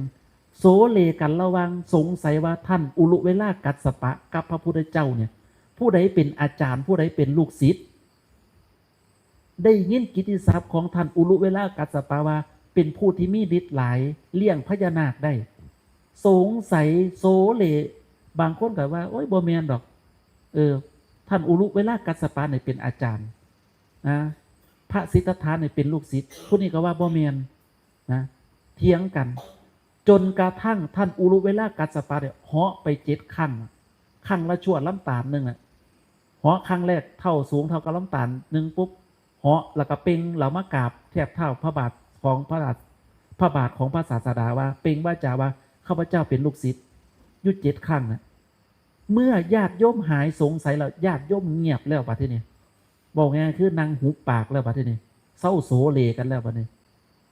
องค์สมเด็จพระสัมมาสัมพุทธเจ้าแสดงพระธรรมเทศนาที่มีชื่อว่าอนุปุพิคาถามันแปลว่าไปตามระดับมีอยู่5 อย่างได้แก่อย่างให้ท่านรักษาศีลเมื่อให้ท่านรักษาศีล2 อย่างนี่แล้วนะจะได้ยังจะได้สวรรค์นี่เป็นข้อที่3พระองค์แสดงโทษของสวรรค์ว่าสวรรค์มันมีข้อเสียอย่างหนึ่งก็คือว่ามันมีเวลาเบิดมันเป็นของบ่เที่ยงแล้วพระองค์ก็แสดงข้อที่5ตามมามันมี5 อย่างนะให้ท่านรักษาศีลได้สวรรค์แสดงโทษของสวรรค์เป็นข้อที่4แล้วพระองค์บอกว่าถ้าอยากได้ความสุขที่ยั่งยืนนะจะต้องออกบวชก็คือพวกเฮาเนี่ยเนคขมะคือการออกบวชเมื่อออกบวชแล้วผู้ที่ต้องการศึกษาในทางของนักบวชก็คือต้องศึกษาในหลักของอริยสัจ4ซึ่งประกอบไปด้วยทุกข์สมุทัยเหตุให้เกิดทุกข์นิโรธคือความดับของทุกข์และก็มรรคทางที่เดินเพื่อจะดับทุกข์นะทางที่จะออกจากทุกข์เนี่ยนั่นคือมรรคนี่เมื่อชาวบ้านเนี่ย12 นหฏ 120,000 คนเขาได้ฟังจบเขาบรรลุเป็นพระโสดาบันโดยที่บริเกี่ยวเข้ามาเจ้าสมาทานศีลหรือยังเห็นบ่สงสัยบ่บัดที่นี่แล้วคนน่ะเขาในขณะที่เขาฟังเรื่องของการให้ทานเขาก็อยากให้เขาฟังเรื่องทานนะโยมแม่นะเนี่ยทานเหมือนที่อาจารย์อธิบายให้ฟังเนี่ยถ้าเขาทานแบบใดเขาจะได้แบบนั้นทานเนี่ยมันมีอยู่2 จำพวกทานแบบนึงเป็นทานบารมีทานแบบนึงเป็นทานแบบบุญกรรมหูจักอยู่ว่าทานแบบไหนเป็นบุญบารมีทานแบบพระเวสสันดรถ้าทานแบบบุญกรรมมันเป็นยังไงถ้าทานแบบบุญกรรมก็คือทานแล้วก็ปรารถนาจะได้กินผลทานของตนเองเนี่ยเจ้าทานกล้วยทานผ่าทานยังกะหวังว่าจะได้ไส้ผ่าได้กินกล้วยได้กินหมากละกอได้กินสิ่งต่างๆที่ตัวเองทานไว้ทานแบบนี้เขาเรียกว่าทานแบบมีความปรารถนามีความยึดอยู่มันจะนำโยมมาเกิดอีกทานแบบที่2ก็คือทานแบบตัดแบบปล่อยแบบบ่เสียดายเบิ่งกิเลสว่าเนี่ยยกตัวอย่างนะเหมือนกับยกมาสละเงินสละเงินแบ่งพันไปปุ๊บนะเอาแบ่งพันมาปักลงตนเอามาหยอดลงตู้ปุ๊บเสียดายบ่นะเสียดายบ่ถ้าให้แล้วท่านแล้วเบิ่งจิตของตนเองนะบ่มีความเสียดายบ่มีความอะไรอาวรณ์ในท่านนั่นน่ะให้แล้วมันตัดนะมันตัดทิ้งไปเลยบางคนเนี่ยสละทิ้งไปปุ๊บเนี่ยเฉยๆเลยนะมันจะเป็นท่านบารมีมันสิมีตัวอย่างมาแล้วที่เขาออกข่าวโยมโมเซียนะโยมแต่ฟังข่าวเด้อแต่อาจารย์ยังไม่ได้ฟังข่าวบางวัดนะเขาจัดบุญกฐินเหมือนกันจัดบุญกฐินแล้วปั๊บเจ้าอาวาสหอบเงินหนีโมเมนต์อาจารย์ดอกอาจารย์บ่หอบดอกทิ้งไว้นี่แหละนะเจ้าอาวาสหอบเงินหนีไผเป็นทุกข์เจ้าภาพกฐินเป็นทุกข์ทำไมถึงเป็นทุกข์ย่อมรู้ปะตัวตนยึดนะอาจารย์ถึงย่ำอยู่เสมอว่าในขณะที่เจ้ากล่าวคำถวายสังฆทานถวายท่านแกพระคุณเจ้าเนี่ยมืออื่นนี่ก็จะมีพระเดชพระคุณหลวงพ่อมาเป็นประมุขเป็นประธานแล้วก็จะมีคนนำอาจจะเป็นเจ้าเอกชวัตก็ได้หรืออาจจะเป็นคุณครู่ก็ได้หรืออาจจะเป็นคุณตาสำลีก็ได้นำกล่าวคำถวายท่านจะเป็นว่าจาว่าผ้ากฐินนัทานกับทั้งผ้าอนิสังสะบริวารทั้งปวงนี้เป็นของผู้ใดเป็นของคุณตาเนี่ยเป็นของจ่าเอกเนี่ยเป็นของคู่สอยเพชรเนี่ย ผู้อุตสาหะพร้อมเพียงกันนำมาถวายแด่พระภิกษุสงฆ์ผู้อยู่จำพรรษาท่วนไตรมาสในอาวาสนี้มันวงเล็บไว้แล้วว่านำมาให้เพิ่นรวมถึงหยังรวมถึงต้นเงินของพ่อโยมพร้อมเข้าใจหรือยังผัดพ่อได้ยินข่าวว่าเจ้าอาวาสหอมเงินหนีโยมมาตกนรกโยมมาเป็นทุกข์เพราะว่าหยังเพราะว่าเจตนาของโยมนะก็คือว่าเมื่อเจ้าอาวาสได้เงินแล้วเจ้าอาวาสจะต้องไปทำในสิ่งที่เขาต้องการเช่นเขามีเจตนาว่าจะเอาปัจจัยตรงเนี้ยไปสร้างกำแพงไปต่อเติมศาลาไปสร้างกุฏิไปสร้างอย่างแล้วเจ้าอาวาสดันบ่ทำตามจุดมุ่งหมายของโยมไว้ท่านแบบเนี้ยเขาเรียกว่ายังยึดอยู่ยังมีเจตนาอยู่มีอานิสงส์หน่อยมีผลหน่อยเพราะอย่างเพราะว่ามันมาแมนเป็นท่านบารมีถ้าให้แล้วเพิ่นเสียไปยังกันแล้วแต่เพิ่นละตัดละจบละนะถ้าพระเพิ่นขโมยเงินหนีมันเป็นวิบากกรรมของพระเป็นกรรมของพระที่จะต้องได้รับเองที่เกิดจากการกระทำของเพิ่นถ้าพระขโมยเงินไปก็ต้องยังถ้าขโมยเงินของสงฆ์มันก็ต้องปราชิกละขาดจากการเป็นพระแล้วขโมยนะลักขโมยนะเนี่ยไอ้ตรงเนี่ยอาจารย์ถึงพยายามกระตุ้นไงกระตุ้นในโยมเข้าใจว่าโยมเนี่ยมีความเข้าใจในเรื่องของท่านมากขนาดไหนถ้าโยมมีความเข้าใจในเรื่องของท่านโยมจะเปลี่ยนเหมือนพระเวสสันดรพระเวสสันดรท่านกันหาท่านชาลีต้อยเขามาตีลูกต่อหน้าเนี่ยไอ้ตาชู้ชกนะถือแสตีกันหาตีชาลีต่อหน้านะที่แรกเนี่ยพระเวสเนี่ยสิเอามีดนะเอาพระขันแสนชัยเนี่ยมีดเขาเนี่ยมีดคมๆเนี่ยสิไปฟันข้อไอ้ตาชู้ชกให้มันตายศูนย์หลายหักลูกหลายเต้เมื่อนึกถึงบุญเจ้าของที่ว่าให้ไปแล้วเนี่ยมันเป็นของคนอื่นเขาไปแล้วมันบ่แมนของเขาแล้วให้ไปแล้วคือตัดคือคมให้ไปแล้วคือว่ามันขาดไปแล้วนี่คมจิตเจ้าของเขาตีลูกต่อหน้าก็บ่สนใจฟ้าสะเทือนแผ่นดินสั่นสะเทือนเลยวันไหวกับท่านบารมีของพระเวทเห็นบ่นี่บุญพระเวทเนี่ยมันเริ่มหายไปแล้วสู้มือเนี่ยจักเอาอีหยังมาเทศในการฟังจักเอาอีหยังมาเทศในการฟังสู้มือนี่ไอ้ส่วนคำอธิบายจริงๆมันบ่มีเนี่ยนี่คือบารมีมันแปลว่าการตัดการคมนะแล้วบัดที่เนี่ยตอนที่เพิ่นท่านเมียเพิ่นเนี่ยท่านลูกก็ว่าฮักแล้วบัดนี้ท่านเมียอันเป็นที่รักนะทางพระนางมัตซี่บัดนี้ให้แก้ผ้ามเถ่าผู้ชายเถ่ามาขอเมียเจ้าของไปอยู่น้ำไปเป็นนางบำเรอจักสิไปเฮ็ดหยังแน่ล่ะครับบ่รู้ล่ะแต่ในตำราเขาก็บอกว่าเทวดาปลอมแปลงตัวลงมาขอพระนางมัตซี่เพิ่นให้บ่เพิ่นให้โยมถามว่าเพิ่นบ่ฮักพระนางมัตซี่บ่เพิ่นฮักโยม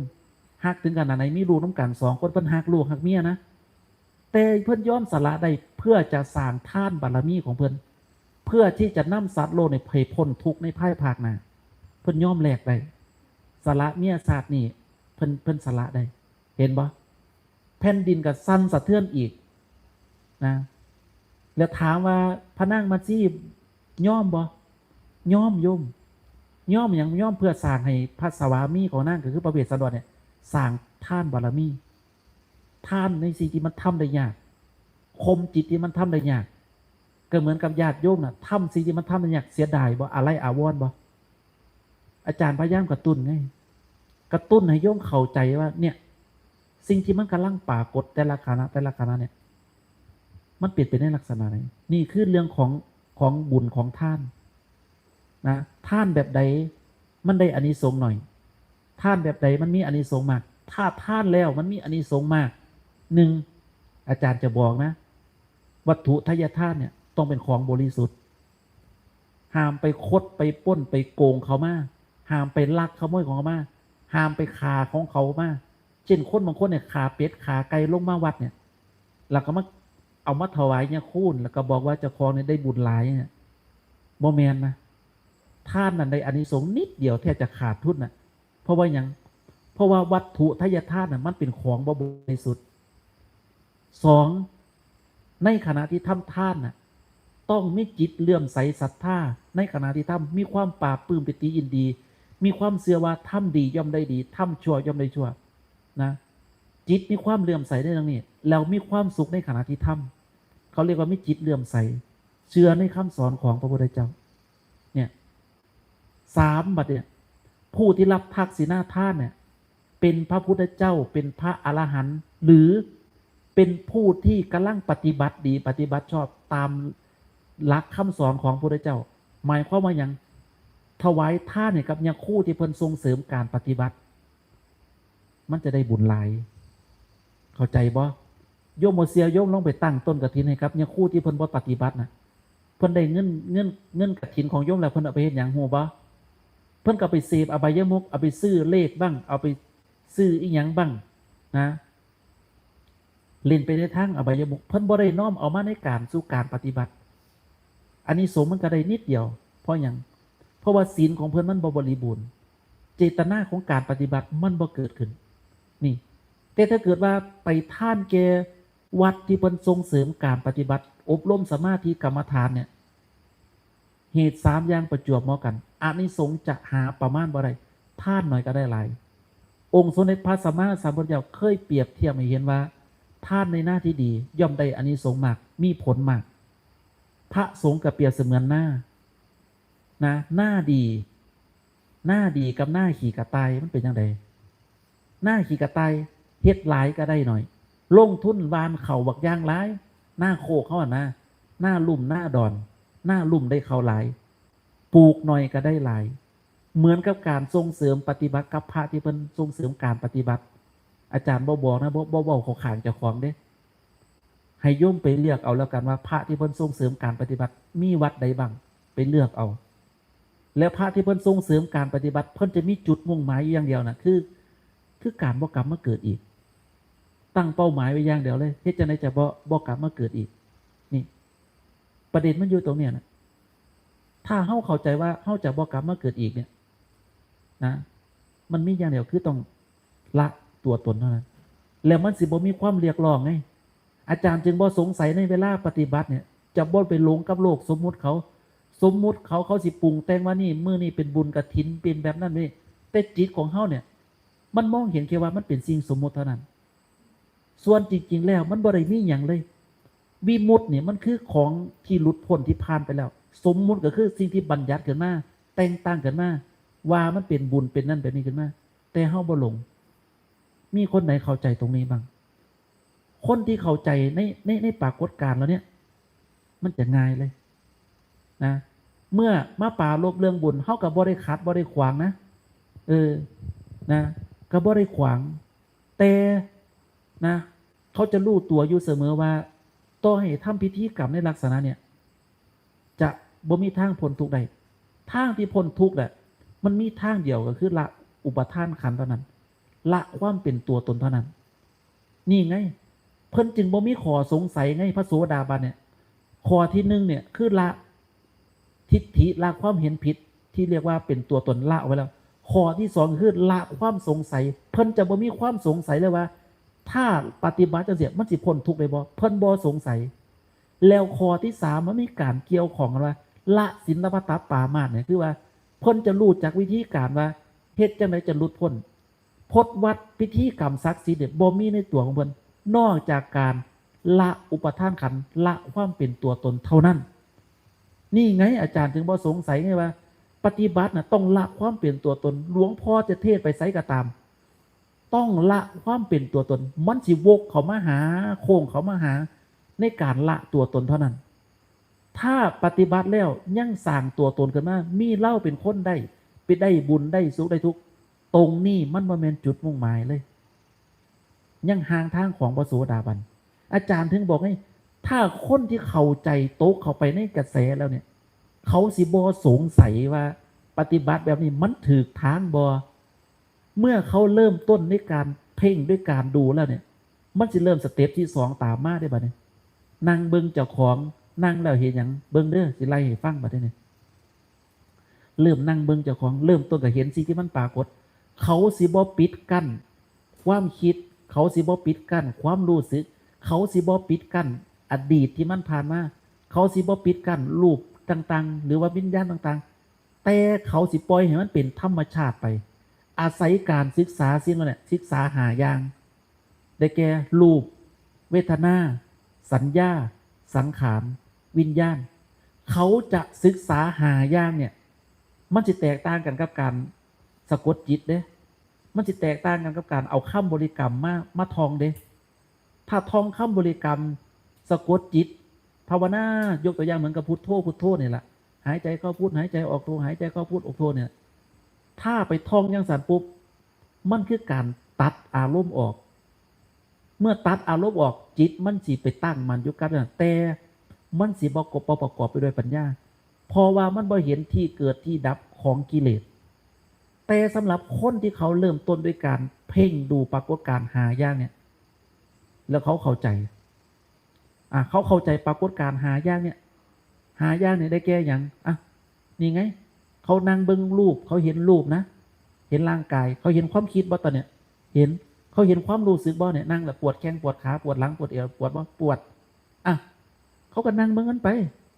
จากพักหนึ่งมันไปเห็นความคิดเห็นนั่นเนี่ยเขาก็ดูไปเรื่อยๆเรื่อยๆในขณะที่ดูเนี่ยเขาเรียกว่าสติแปลว่าอย่างระลึกรู้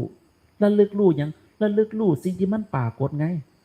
เมื่อระลึกรู้สิ่งที่มันปรากฏเห็นสิ่งที่มันปรากฏเห็นการทำงานเห็นความคิดเดี๋ยวก็เผลอไปคิดเดี๋ยวก็เผลอไปรู้สึกเห็นมันไปบัดนี้อาศัยความเพียรอาศัยความขยันจิตมันเริ่มตั้งมันคำว่าตั้งมันเนี่ยมันบ่ได้หมายถึงนั่งหลับตาได้สมาธิเนี่ยตั้งมันที่เกิดจากการเข้าไปรู้ไปเห็นสิ่งที่มันปรากฏในร่างกายไม่ว่าจะเป็นความคิดเห็นความรู้สึกเห็นอดีตเห็นวิญญาณเห็นรูปต่างๆเนี่ยแล้วมันมาวันไหวกับเขานี่มันจะเริ่มต้นด้วยการตั้งขึ้นมาในลักษณะเนี่ยเมื่อมันตั้งขึ้นมาในลักษณะนี้ปุ๊บเป็นยังไงทีเนี่ยมันเห็นแล้วว่าเนี่ยมันปรากฏขึ้นมาปุ๊บมันจะเริ่มอุเบกขาว่างเฉยต่อสิ่งที่มันปรากฏนะมันเริ่มต้นด้วยการดูไปเห็นมันนี่มันจึงเกิดเป็นเห็นอารมณ์ว่าอารมณ์รักอารมณ์ช่างสิ่งต่างๆที่มันกำลังทำงานในขณะนี้เห็นบ่พระโสดาบันเนี่ยเพิ่นเข้าใจในเรื่องนี้แล้วเพิ่นก็เห็นบัดนี้เห็นอารมณ์ที่มันเกิดขึ้นบ่ว่าจะเป็นความรักความโกรธที่มันอยู่ในจิตแล้วเพิ่นจะเริ่มต้นด้วยการทำสิ่งเหล่านี้ให้มันเบาบางลงด้วยการบ่ไปสนใจมันด้วยการมองอารมณ์เหล่านี้บ่แม่นตัวตนเข้าใจบ่ตามท่านบ่หรืออาจารย์เป็นบ้าอยู่ผู้เดียวอธิบายจนเสียงแหบเสียงแหงเลยโยมก็ยังตามอาจารย์ว่าท่านเนี่ยถ้าคนที่ปฏิบัติเขาจะเข้าใจในอาจารย์พูดได้เขาจะเริ่มต้นด้วยการนั่งเบิ้งตัวเองเบิ้งของเขาเด้แล้วเขาจะเริ่มทำราคะทำโทสะโมหะให้มันเบาบางไปจากจิตของเขาด้วยการเห็นมันเห็นแล้วก็บอกว่ามันบ่แม่นตัวตนเมื่อเขาทำไปเรื่อยๆจนเรื่องของกามเรื่องของราคะโทสะเนี่ยมันเบิดไปเมื่อมันเบิดไปมันจะเข้าสู่สเต็ปที่3เลยคือเป็นพระอนาคาเลยจิตปราศจากราคะแล้วบัดนี้ราคะโทสะแล้วเบิดแล้วบ่มีการมายั่วมายุอย่างอีกแล้วนี่มันจะมีอย่างเดียวคือมันยังดับความรู้สึกว่าเป็นเล่าเป็นตัวตนบ่ได้ตรงนี้มันก็จะเป็นสเต็ปที่4ที่จะก้าวเข้าไปซึ่งพระนิพพานตรงนี้แหละอาจารย์เนี่ยบอกว่าเวลาโยมมาภาวนาน่ะโยมได้ภาวนาแบบนี้บ่เนาะโยมเฮ็ดอีหยังอาจารย์ถึงถามไงโยมได้ภาวนาเป็นแนวทางเดียวกันมาเป็นไปเพื่อละตัวตนบ่ถ้าโยมปฏิบัติภาวนาที่เป็นไปเพื่อละตัวตนน่ะโยมสิบ่เบื่อบ่นายในสิ่งที่พระเดชพระคุณหลวงพ่อเทศท่านเทศมาแล้ว20กว่าปี30กว่าปีเนี่ยเทศเรื่องเก่านั่นแหละแต่มันเป็นเรื่องจริงมันเป็นหนทางเดียวจะว่าหนทางเดียวกับบ่แม่นมันเป็นทางลัดก็ได้ที่เฮ็ดให้เฮาเข้าใจง่ายมันเป็นหนทางที่อาจารย์เนี่ยหยุดเดินธุดงค์หยุดไปนั่งตามป่าซ่าไปนั่งอยู่ตรงนั้นไปตรงนี้เพื่อจะเรียกร้องความสนใจเนี่ยมันบ่มีอีกแล้วอาจารย์ถึงหยุดไงหยุดแสวงหาเนี่ยเหมือนกับคนบางคนเนาะนะบางคนบอกโอ๊ยต้องไปสถานที่ตรงนั้นเนี่ยมันถึงจะหลุดพ้นต้องไปสถานที่ตรงนี้มันถึงจะหลุดพ้น แต่ในความเป็นจริงแล้วบ่ต้องไปแสวงหาจากที่อื่นเลยเนี่ยถ้าโยมเข้าใจนะโยมปฏิบัติอยู่สางคุยก็ได้อยู่บ้านก็ได้อยู่วัดก็ได้อยู่วัดป่าศรีจันทร์วัดทรัพย์สมบูรณ์วัดป่าทรัพย์สมบูรณ์วัดป่าสุขสวัสดิ์อุดมธรรมเนี่ยก็ได้เหมือนกันนะหรือจะปฏิบัติอยู่บ้านปฏิบัติอยู่บ้านกันนั่งยังสิละนั่งกับบ่ได้กำหนดทานั่งเด้คนที่ประเข้าใจธรรมะเนี่ยเขาสิบ่มีทาดอกหูจักอยู่บ่ทาเขาปวดแข้งปวดขาก็ไปนั่งเก้าอี้เขาก็นั่งเนี่ยบางทีก็นั่งค้ำใจสินั่งสิหูจักอยู่ว่านั่งค้ำนั่งเอ็นมันก็ค้ำเนาะบางคนก็นั่งเหยียดขาเนี่ยเหยียดขานั่งไปนั่งเบิ่งปรากฏการณ์ของตัวเองแล้วก็พยายามละอุปทานขันธ์ที่มันอยู่ในตัวตนของเขานี่พยายามละจังซี่แหละแล้วเขาก็ปฏิบัตินะปฏิบัติไปเรื่อยๆเรื่อยๆเมื่อเขาปฏิบัติไปเรื่อยๆเรื่อยๆทุกขณะนะแล้วเป็นยังไงต่อไปเนี่ยนะเมื่อเขาปฏิบัติไปเรื่อยความเป็นตัวตนเนี่ยมันจะเริ่มหายไปเลยจิตของโยมจะบ่หลงสมมุติอีกละจิตของโยมมันสิปราศจากการดิ้นรนมันสิมองว่าเป็นเรื่องธรรมดาเรามีความแก่เป็นธรรมดาเรามีความเจ็บไข้เป็นธรรมดาเรามีความตายเป็นธรรมดามันสิมองเห็นปรากฏการณ์เราเนี่ยเป็นเรื่องธรรมดาทั้งเบิดเลยนึกภาพออกบ่เนี่ยแล้วโยมจะบ่ไปเถียงกับไปบ่จะไปทะเลาะกับผู้ใดด้วยต้อยเขามาซี่หน้าด่าโยมก็จะยิ้มเขาไว้เบิ่งแย่น่ะแกเป็นบ้าเต้นแรงเต้นกาหลงสมมุติหลงอารมณ์หลงความโกรธมีตัวตนมีเราเป็นคนโกรธมีเราเป็นคนทุกข์ต่างๆเนี่ยด้วยยังด้วยอำนาจของความหลงเกิดมาว่านี่แหละแต่เขาที่รู้แล้วว่าเนี่ยตัวตนนั่นน่ะกิเลสกำลังทำงานนั่นน่ะย้ายอันนี้โกรธด่าน่ะเหมือนกับอาจารย์น่ะจำบ่เคยลืมนะย่อนทัพพี่ใบเดียวละไปชั้นเขาในหมู่บ้านนี่แหละแค่ทัพพี่มันตกตุ่มเลยหมอแกงเนี่ยโอ้โหเป็นทุกข์หลายทุกย้อนอย่างบ่แม่นทุกย้อนทัพพี่ตกลงในหมอแกงนะทุกย้อนคำเว้าของคนนี่แหละพระนั่งกันนี่แหละด่ากันเขาด่าเขาแล้วเขาบ่จบไอ้เฮาบ่ยอมจบบัดนี้นึกภาพออกบ่อยากฟังอยู่บ่ของเก่าเอามาเล่าใหม่ฟังแล้วก็ฟังอีกฟังแล้วก็ฟังอีกอยู่นี่คือมันเป็นคำที่ฝังใจอาจารย์มากเลยคือตอนนั้นมันเห็นความเป็นตัวตนขั้งแรกเลยขั้งแรกที่ว่าหลักคำสอนหลวงพ่อมันทุบกิเลสได้อย่างดีมากๆเลยหลวงพ่อใช้คำว่ามันไม่มีใครด่าใครหรอกมันไม่มีใครได้อะไรหรอกถ้ายังมีใครได้อะไรมันจะทุกข์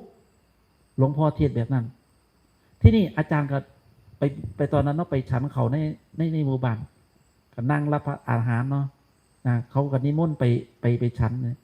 ธรรมเนียมของวัดป่าเพิ่นจะว่าฉันอาหารเป็นผ้าเพิ่นจะฉันในบาตรนะเวลาได้อาหารมามันก็จะทรงต่อกันมาเมื่อล่ะนะตามใดบ่เคยเริ่มพระอาจารย์เอกก็ทรงอาหารมาอาจารย์บรรลับมารับแล้วมืออาจารย์มันบ่ได้จับเอาทับพี่บัดนี้ทับพี่มันบ่ตกตุ่มไปได้หมอแกงบัดนี้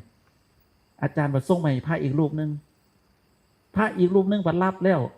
ส่วนมันบ่ตกลงเขาบ่ด่าอาจารย์บัดนี้ตายบ่จับไว้ดีๆก็บ่จับเห็นว่ามันตกลงหมอแกงเนี่ยเอาไอ้เฮาก็ว่าเอาได้บัดนี้ก็ไผสิอยากให้มันตกมือนึงก็จับนี่ก็ยกให้ดีๆนี่นะมันตกเองมันตกก็เอาคืนนั่นตัวบัดนี้เขาด่าเฮาแล้วเขาก็ลาไปว่าไอ้เฮาเนี่ยบ่เคยถูกด่าจักเที่ยบัดนี้โอ้โหตัวตนมันมาบัดนี้หลังจากฉันแล้วกินข้าวก็บ่แซ่บฉันข้าวก็บ่แซ่บคือเจ็บคือปวดเนาะอาจารย์แม่อย่าเฝ้ารับเด้ยังฟังอาจารย์กำลังบอกความศูนย์ในฟังนี่ตัวตนมันศูนย์บัดนี้ศูนย์แล้วบัดนี้ก็ไปศูนย์อยู่เบิดมือตั้งแต่กลับมาจากในหมู่บ้านก็มายางจงกรมตอนเช้านั่งสมาธิก็ยังคิดถึงความศูนย์อยู่ยังคิดถึงคำด่าของเขานะคิดถึงคำด่าของเขาด่าเฮาจนฮอดตอนกลางคืนมาจุดเทียนเดินจงกรมจุดเทียนกันแล้วก็เดินจงกรมกลับไปกลับมามันก็ยังบ่ยอมลงอีกไอ้คำว่าโกรธนะศูนย์แห้งจนมีคำพูดคำหนึ่งของหลวงพ่อเกิดมาหลวงพ่อกระเทศนะมันไม่มีใครด่าใครหรอกมันไม่มีใครถูกด่าหรอก ถ้ายังมีความว่ามีใครด่าใครมีเราเป็นคนถูกด่ามันจะทุกข์นะเอาลองนึกภาพดูไอ้คนที่เขาด่าเรากับคนที่ถูกด่าเนี่ยคนไหนมันโง่กว่ากันหลวงพ่อบอกว่าสิเขาเอ๊ะเขาด่าเราแล้วเขาบัดนอนหลับเสยเขาบ่ได้ใส่ใจเขาบ่ได้คิดอีหยังอะนะเขาไปเฮ็ดอย่างอื่นเพราะเขาเรามีความสุขไอ้ส่วนคนที่ถูกด่าน่ะบ่ยอมปล่อยเขาโยมบ่ยอมปล่อยคำด่าเขากินก็บ่ได้นอนก็บ่หลับย้อนคำด่าของเขาเมื่อเข้าใจว่าไอ้เฮาเนี่ยโอ้ยโง่กว่าเขาด่าเฮาแล้วเขาเรามีความสุขไอ้เฮาละดันมีความทุกข์นะเห็นบ่เห็นความเป็นตัวตนว่าถ้าเฮาปล่อยความเว้าความคิดบ่ไปยึดบ่ไปถือเขาน่ะเฮาสิบ่ทุกข์เลยตั้งแต่บัดนั้นมาโอ้มันเป็นแบบนี้นะถ้าบ่ยึดบ่ถือในสิ่งที่มันปรากฏว่าจะเป็นคำพูดความคิดมันจะบ่ทุกข์เลยเหมือนกับโยมน่ะถ้าโยมบ่ยึดในร่างกายว่าเป็นตัวตนของโยมน่ะต่อให้ร่างกายของโยมมันจะตายมันจะแข็งหรือมันจะเป็นยังไงแล้วแต่มันเนี่ยโยมสิบ่ทุกข์เลยเพราะอย่างเพราะว่าโยมมองว่ามันบ่แม่นตัวตนของโยมแต่ถ้าเกิดว่าโยมมายึดว่าเป็นตัวตนของโยมอ่ะเอาลองยึดดิล่ะยึดเอาเนี่ยแตะก็บ่ได้ด่าก็บ่ได้เครียดหลายตัวตนน่ะแม่นเยอะบ่เอาลองถึงอย่างครูหายมึงดูนี่บ่ได้ถึงเคยถึงหายอาจารย์แม่เคยถึงหายบ่แซวอาจารย์แม่ก่อนถึงหายทุกคนนั่นล่ะบางครั้งก็ถือหายมาเนาะความเป็นตัวตนฟูขึ้นมานะแตะบ่ได้เลยนะคือมันสิยึดในรูปในน้ำนี่โอ้ไผก็ด่าบ่ได้ไผก็แตะต้องบ่ได้ไอ้เขาด่าแน่ล่ะแม้กระทั่งอาจารย์เนี่ยนั่งเทศอยู่ในวัดป่าศรีจันทร์บางทีก็ยังถือด่าเด้อาจารย์เคยไปแสดงธรรมอยู่แล้วไปสอนเขาไปสอนญาติโยมมาเอาเวลากราบพระเนี่ยกราบไปแล้วกับภาวนาเด้อภาวนาไปพร้อมพุทโธเมนาโถเด้อหนแรกหนที่สองกับธัมโมเมนาโถเด้อหนที่สามกับสังโฆเมนาโถเด้อนะพ่อแบบเนี่ยพ่ออาจารย์ไปสอนในญาติโยมกราบในลักษณะเนี่ยสอนกราบในลักษณะของพระเดชพระคุณหลวงพ่อว่าพุทโธเมนาโถแปลว่าอย่างพระพุทธเจ้าเป็นที่พึ่งของเราธัมโมเมนาโถพระธรรมเป็นที่พึ่งของเราสังโฆเมนาโถพระสงฆ์เป็นที่พึ่งของเรานะขนาดอาจารย์ไปสอนในลักษณะนี้ก็มีโยมบางคนเขามาว่าอาจารย์เป็นบ้าว่าสันวิปริตไปแล้วพูดไอ้พระกราบยังสันว่าสันเนี่ยเขาก็มาด่าอาจารย์เจ้าน่ะสอนผิดบวชมือวานเนี่ยก็มาสอนให้ญาติโยมเป็นแบบนั้นอาจารย์ว่าเพราะอาจารย์ในนี้ไหนฟังอาจารย์ก็ซื่อๆนะก็แล้วแต่เขาเนี่ยด้วยความว่าเฮ้าอยู่วัดเนี่ยยังคิดว่าจะบ่ถือด่าได้ขนาดพระเจ้ายังถือด่าหูจักเยอะวะถือด่าเราโยมล่ะโยมเป็นไผ่เนี่ยขนาดเนี่ยครูยังถือด่านะบางเที่ยเทศโดนเนี่ยโดยเฉพาะตอนเศร้าเนี่ยอาจารย์เชื่อว่ามีหลายคนเนี่ยจมให้พระว่าหลายนบักฮาหัวโลนเนี่ยหิวเขาแล้วมีคือกันเด้เนี่ยคู่น้ำกันเนี่ยเนี่ยคู่น้ำกันด่ากันก็มีนะจักบอกอีหยังว่าเศร้าโศกเศร้าปาก2 โมงแล้ว3 โมงแล้วสิกินเขาแล้วหิวเขาแล้วด่าเขาก็มีเนี่ยไอ้คำปล่อยคำด่าเนี่ยมันเป็นแค่สิ่งที่มันปรากฏเท่านั้นถ้าเขาบ่ไปใส่ใจมันปุ๊บมันจะดับของมันเองเลยเพราะฉะนั้นแล้วคนที่มาปฏิบัติมุ่งเน้นเป้าหมายคือพระนิพพานเนี่ยควรใส่ใจในเรื่องเนี่ยควรใส่ใจในเรื่องของปรากฏการณ์ของรูปนามเนี่ยปรากฏการณ์ของรูปนามที่มันเกิดดับเนี่ยดูดีๆนะดูดีๆปรากฏการณ์รูปนามเกิดดับเนี่ยบ่ได้มีหยังดอกอย่าไปยึดมันเห็นบ่ทำเหตุเขาไว้นะเนี่ยเขากำลังสร้างเหตุสร้างปัจจัยได้โยมมานั่งฟังอาจารย์เนี่ยเป็นเหตุเป็นปัจจัยนะรู้บ่อบรมบ่มอินทรีย์เขาไว้ทนฟังเขาไว้ฝึกไปบางทีมันอาจจะแกงมันอาจจะแก่ก็ได้เมื่ออินทรีย์มันแก่ขึ้นแล้วมันอาจจะตัดกิเลสขาดก็ได้เนี่ยซ่อมไว้เนี่ยทุกตอนนี้บ่ทอทุกในนรกดอกโยมทนฟังครูบาอาจารย์เทศเป็นชั่วโมงนึงเนี่ยกับบ่ทุกปานใดหรอกนะแต่ถ้าเกิดว่าคันโยมบ่ฟังโยมปล่อยใจของโยมไปตามอารมณ์ของโยมมันจะเป็นแบบไหนนึกภาพออกว่าเนี่ยถ้าปล่อยใจนะปล่อยจิตปล่อยใจไปกับอารมณ์กามคุณแสวงหาตาลูปตาเสียงตากินตารสเนี่ยโยมเสพเมื่อกี่ปีแล้วโยมดูเอาเนี่ยโยมเสพเมื่อกี่ปีแล้วโยมได้อย่างนะชีวิตของโยมมันเหมือนฝันนะมันเหมือนจะได้นะ แต่ตอนนี้มันเป็นยังไงลองนึกดูนึกถึงอดีตของตัวเองตอนเป็นสาวขึ้นไหมมั้งเด้อเอาผู้ใดดีเอาพ่อดมเนี่ยก็นะพ่อดมนึกถึงตอนเจ้าของเป็นบ้าวหน่อยเนาะตอนเป็นบ้าวขึ้นไหมใส่ชุดนักเรียนไปหาเรียนหนังสือเป็นยังไงเนี่ยแล้วตอนนี้ล่ะตอนเนี้ยมันเหมือนฝันบ่แต่เขาจำเรื่องเล่าในอดีตได้นะมันเหมือนจะมีจริงนะมันเหมือนแป๊บเดียวข้าวเดียวเท่านั้นมันก็เหมือนกับอาจารย์เขามาบวชน้ำหลวงพ่อนะอาจารย์ถึงอาจารย์จะเป็น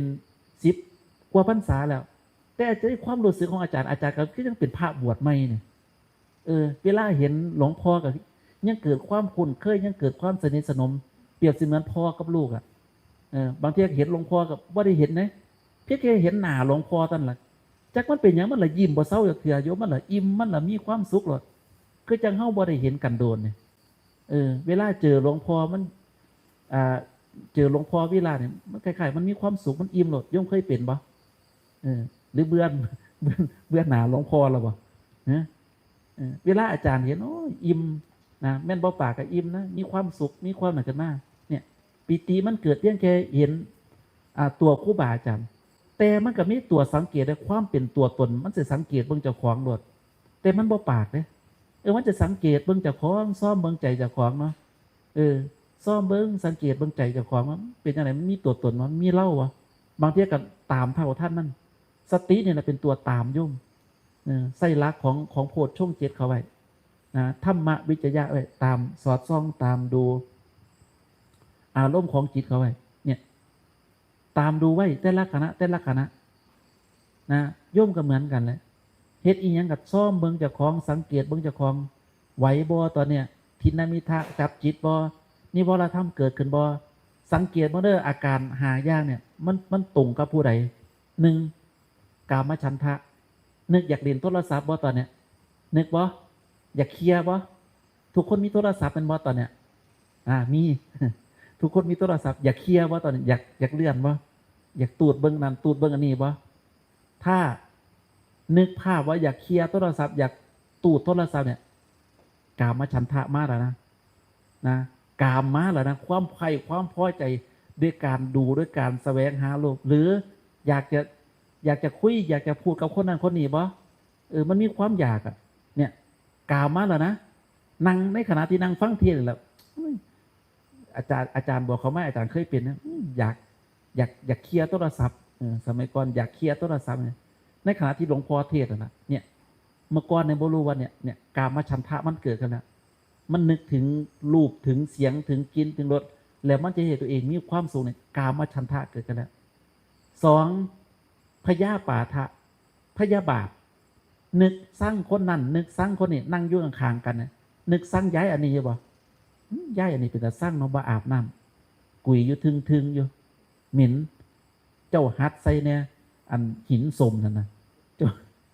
แม่นอยู่ว่าถือผู้ใดอยู่บ่นั่งอยู่ข้างๆกันจะเป็นกุยเนาะย้ายอันนี้นั่งฟังเทศกับว่าเป็นฟังเทศละปานดมหมาเน่าอยู่นี่ว่าสิว่านะนั่งพยาบาทอยู่ในใจนะสังย้ายอันนี้มันคือสังย้ายอันนี้แห้งแต่เนาะเนี่ยพยาบาทสมมุติเด้อพอเนี่ยเราอีหลีได้ละอันนี้สมมุตินะเนี่ยพยาบาท3ทินนามิทะทินนามิทะก็คือจิตมันหดหูมันเคลิ้มเทศอีหยังก็ว่าอยากรับรู้มันมีแต่อยากนอนมันคือง่วงเหงาหาวนอนแห้งแท้มันคือเพี้ยแห้งแท้อาจารย์เฮ็ดจังได้มันคือจังเว้าอีหยังมันคือบ่รู้เรื่องแท้เนี่ยทินนามิทะมันทำงานละ4บัดนี้กุจจะกุทัจจะฟุ้งซ่านล่ำค้านบ่อยากฟังจักเว้าอีหยังบ่รู้เรื่องเว้าวนไปวนมาอยู่กับธาตุกับขันธ์อยู่กับสติให้เบิ่งตรงนั้นตรงนี้ฉันบ่เข้าใจฉันบ่อยากฟังนี่บ่อยากฟังแล้วอยากไปแล้วบ่อยากอยู่แล้วเป็นอยู่บ่ตอนเนี้ยนะทนไปทนมากก็ลุกปองงองขึ้นไปอาดลาดแม่นอยู่บ่ถือผู้ใดอยู่บ่ทนฟังว่าได้ลำคาญแห้งอีหลีเปิดดากปองงองไปหาเคลียร์โทรศัพท์ก่อนไข่แน่นี่เนี่ยข้อที่5ก็คือวิกิกิจฉาลังเลสงสัยในคำเทศน์คำสอนของครูบาอาจารย์ว่าเพิ่นเทศน์เพิ่นสอนไป มันถืออยู่บ่นี่สงสัยถ้าคนบางคนลังเลสงสัยกับมันก็คือจังหวะแหละเทศไปว่าก็สงสัยอยู่หันมีแต่คำถามขึ้นมาเนี่ยมันคือบ่ตรงกับการปฏิบัติของข้าน้อยบางคนเคยเรียนกรรมฐานแบบสะกดจิตเนาะเรียนกรรมฐานแบบสะกดจิตแล้วพอมาเจอกรรมฐานแบบเน้นสัมมาทิฏฐิแบบพระเดชพระคุณหลวงพ่อสอนเน้นสัมมาทิฏฐิคืออย่างคือความเข้าใจความเข้าใจในเรื่องของการปฏิบัติหลวงพ่อก็จะเน้นว่าให้ละตัวตนให้ละอุปทานขันธ์นั่นล่ะแต่ที่เนี่ยเฮามาแล้วมันบ่ตรงกันมาเนี่ยเป็นอย่างหลวงพ่อก็บ่เน้นการนั่งสมาธิก็บ่เน้นการทำจิตให้สงบแต่เป็นอย่างหลวงพ่อก็เน้นเรื่องปัญญาเน้นเรื่องปัญญาเฮ็ดให้เกิดสัมมาทิฏฐิเกิดความเข้าใจในการประพฤติปฏิบัตินี่นะบางคนก็คิดว่าหลวงพ่อต้องเคาะระฆังนะต้องตีข้องให้มันนั่งให้มันปฏิบัติให้พามาเดินแบบนี้นะมันถึงจะมีความสุขนี่บางคนก็คิดแบบนี้นะแต่ในความเป็นจริงก็คือว่าถ้าตราบใดที่เฮายังบ่มีความเข้าใจที่เรียกว่าสัมมาทิฏฐิบ่เกิดถ้าสัมมาทิฏฐิบ่เกิดปุ๊บเนี่ยมันก็เปรียบเสมือนการปฏิบัติที่ผิดทางก็เหมือนกับอาจารย์เคยยกตัวอย่างอาจารย์บวชเขามากก็มิตรอยากเดินอยากนั่งอยากแบบนั่นอยากแบบนี้แต่บ่เห็นความอยากที่อยู่ในจิตของตนเองโยมเห็นความอยากในใจของโยมบ่ตอนเนี้ยอยากเฮ็ดหยังตอนเนี้ยวางแผนจังใดเอามืออื่นนี่เอาวางแผนจังใดอยากไปใส่มืออื่นเนี่ยมีความอยากวะหรือซื่อๆอยู่ปราศจากความอยากอยู่บ่บางคนเนี่ยคิดฮอดเฮียนแล้วอยากเฮียนบางคนก็อยากสิไปกฐินวัดนั่นแล้วจากวัดนั่นก็สิไปกฐินวัดนี้ต่อเนี่ยความอยากความดิ้นรนของเฮาเนี่ยมันก็คือความหลงในสมมติความประมาทในการใส่ชีวิตของเฮาแต่ถ้าเกิดคนใดมีสติยุบปราศจากความอยากโดยมองเห็นสิ่งที่มันผ่านเข้ามาในชีวิตเป็นแค่เพียงปรากฏการณ์รูปนั้นที่มันเกิดดับคนใดเห็นสิ่งใดที่มันปรากฏเกิดดับในเรื่องของลูกของน้าคนนั่นแหละจะมีโอกาสที่จะพ้นทุกข์ได้อย่างรวดเร็วเลยจังว่าอาจารย์พูดกระตุ้นกระตุ้นเป็นชั่วโมงเนี่ยบ่รู้เข้าใจกันบ่เนี่ยอาจารย์ก็สิวกไปวนมาอยู่นี่แหละสุดท้ายก็ตกลงตรงถาดตรงขันตรงเบิ้งเจ้าของนี่แหละเพราะว่ามันสิหลุดพ้นก็อยู่ตรงนี้คันว่าเรื่องบุญเราว่าได้หลายเพราะว่าอาจารย์ว่าแม่นสายบุญว่าแม่นสายเสพแล้วจากได้บุญอาจารย์ก็บอกแล้วไงมันมีอยู่10อย่างบุญกิริยาวัตถุ10ให้ท่านก็ดีรักษาศีลก็ดีภาวนาก็ดีแบ่งส่วนบุญก็ดียินดีในท่านก็ดียินดีในท่านก็เป็นบุญ การอ้อนน้อมถ่อมตนการกราบการไหว้ก็เป็นบุญ การกราบการไหว้ก็เป็นบุญการช่วยเหลือครูบาอาจารย์ก็เป็นบุญอีกการแสดงธรรมก็เป็นบุญการฟังธรรมก็เป็นบุญการทำจิตให้ตรงก็เป็นบุญร่วมแล้วมีอยู่10อย่างไปเฮ็ดเอาคันผู้ใดอยากได้บุญแต่ถ้าเกิดคนใดอยากได้นิพพานต้องฟังแล้วกับเปรียบเทียบให้เจ้าของมันจัดอยู่ในซีเราวะบัดทีนี้อาจารย์สิน้อมเขามาหาโยมได้มาเนี่ยถามเจ้าของเด้อบุคคล4จำพวกเนี่ยโยมเป็นจำพวกใด1อุคติตัญญู2วิปจิตัญญู3นัยยะ4ปัฏฐปรมะอุคติตัญญูเพียงแค่ยกหัวขอขึ้นมาก็เข้าใจได้เนื้อหาที่ครูบาอาจารย์เพิ่นยกขึ้นมาสามารถที่เองพ้นทุกข์ไปได้วิปจิตัญญูได้ยินได้ฟังบวกกับคำอธิบายจากครูบาอาจารย์เพิ่มเติมเข้าไปอีกถึงจะเข้าใจในสิ่งที่ครูบาอาจารย์พยายามสอนอยู่3นัยยะได้ยินได้ฟังจากครูบาอาจารย์ที่เพิ่นพูดเพิ่นอธิบายอย่างละเอียดยิบแล้วน้อมมาปฏิบัติด้วยตนเองว่าง่ายๆก็คือฟังแล้วก็ไปปฏิบัติอยู่ผู้เดียว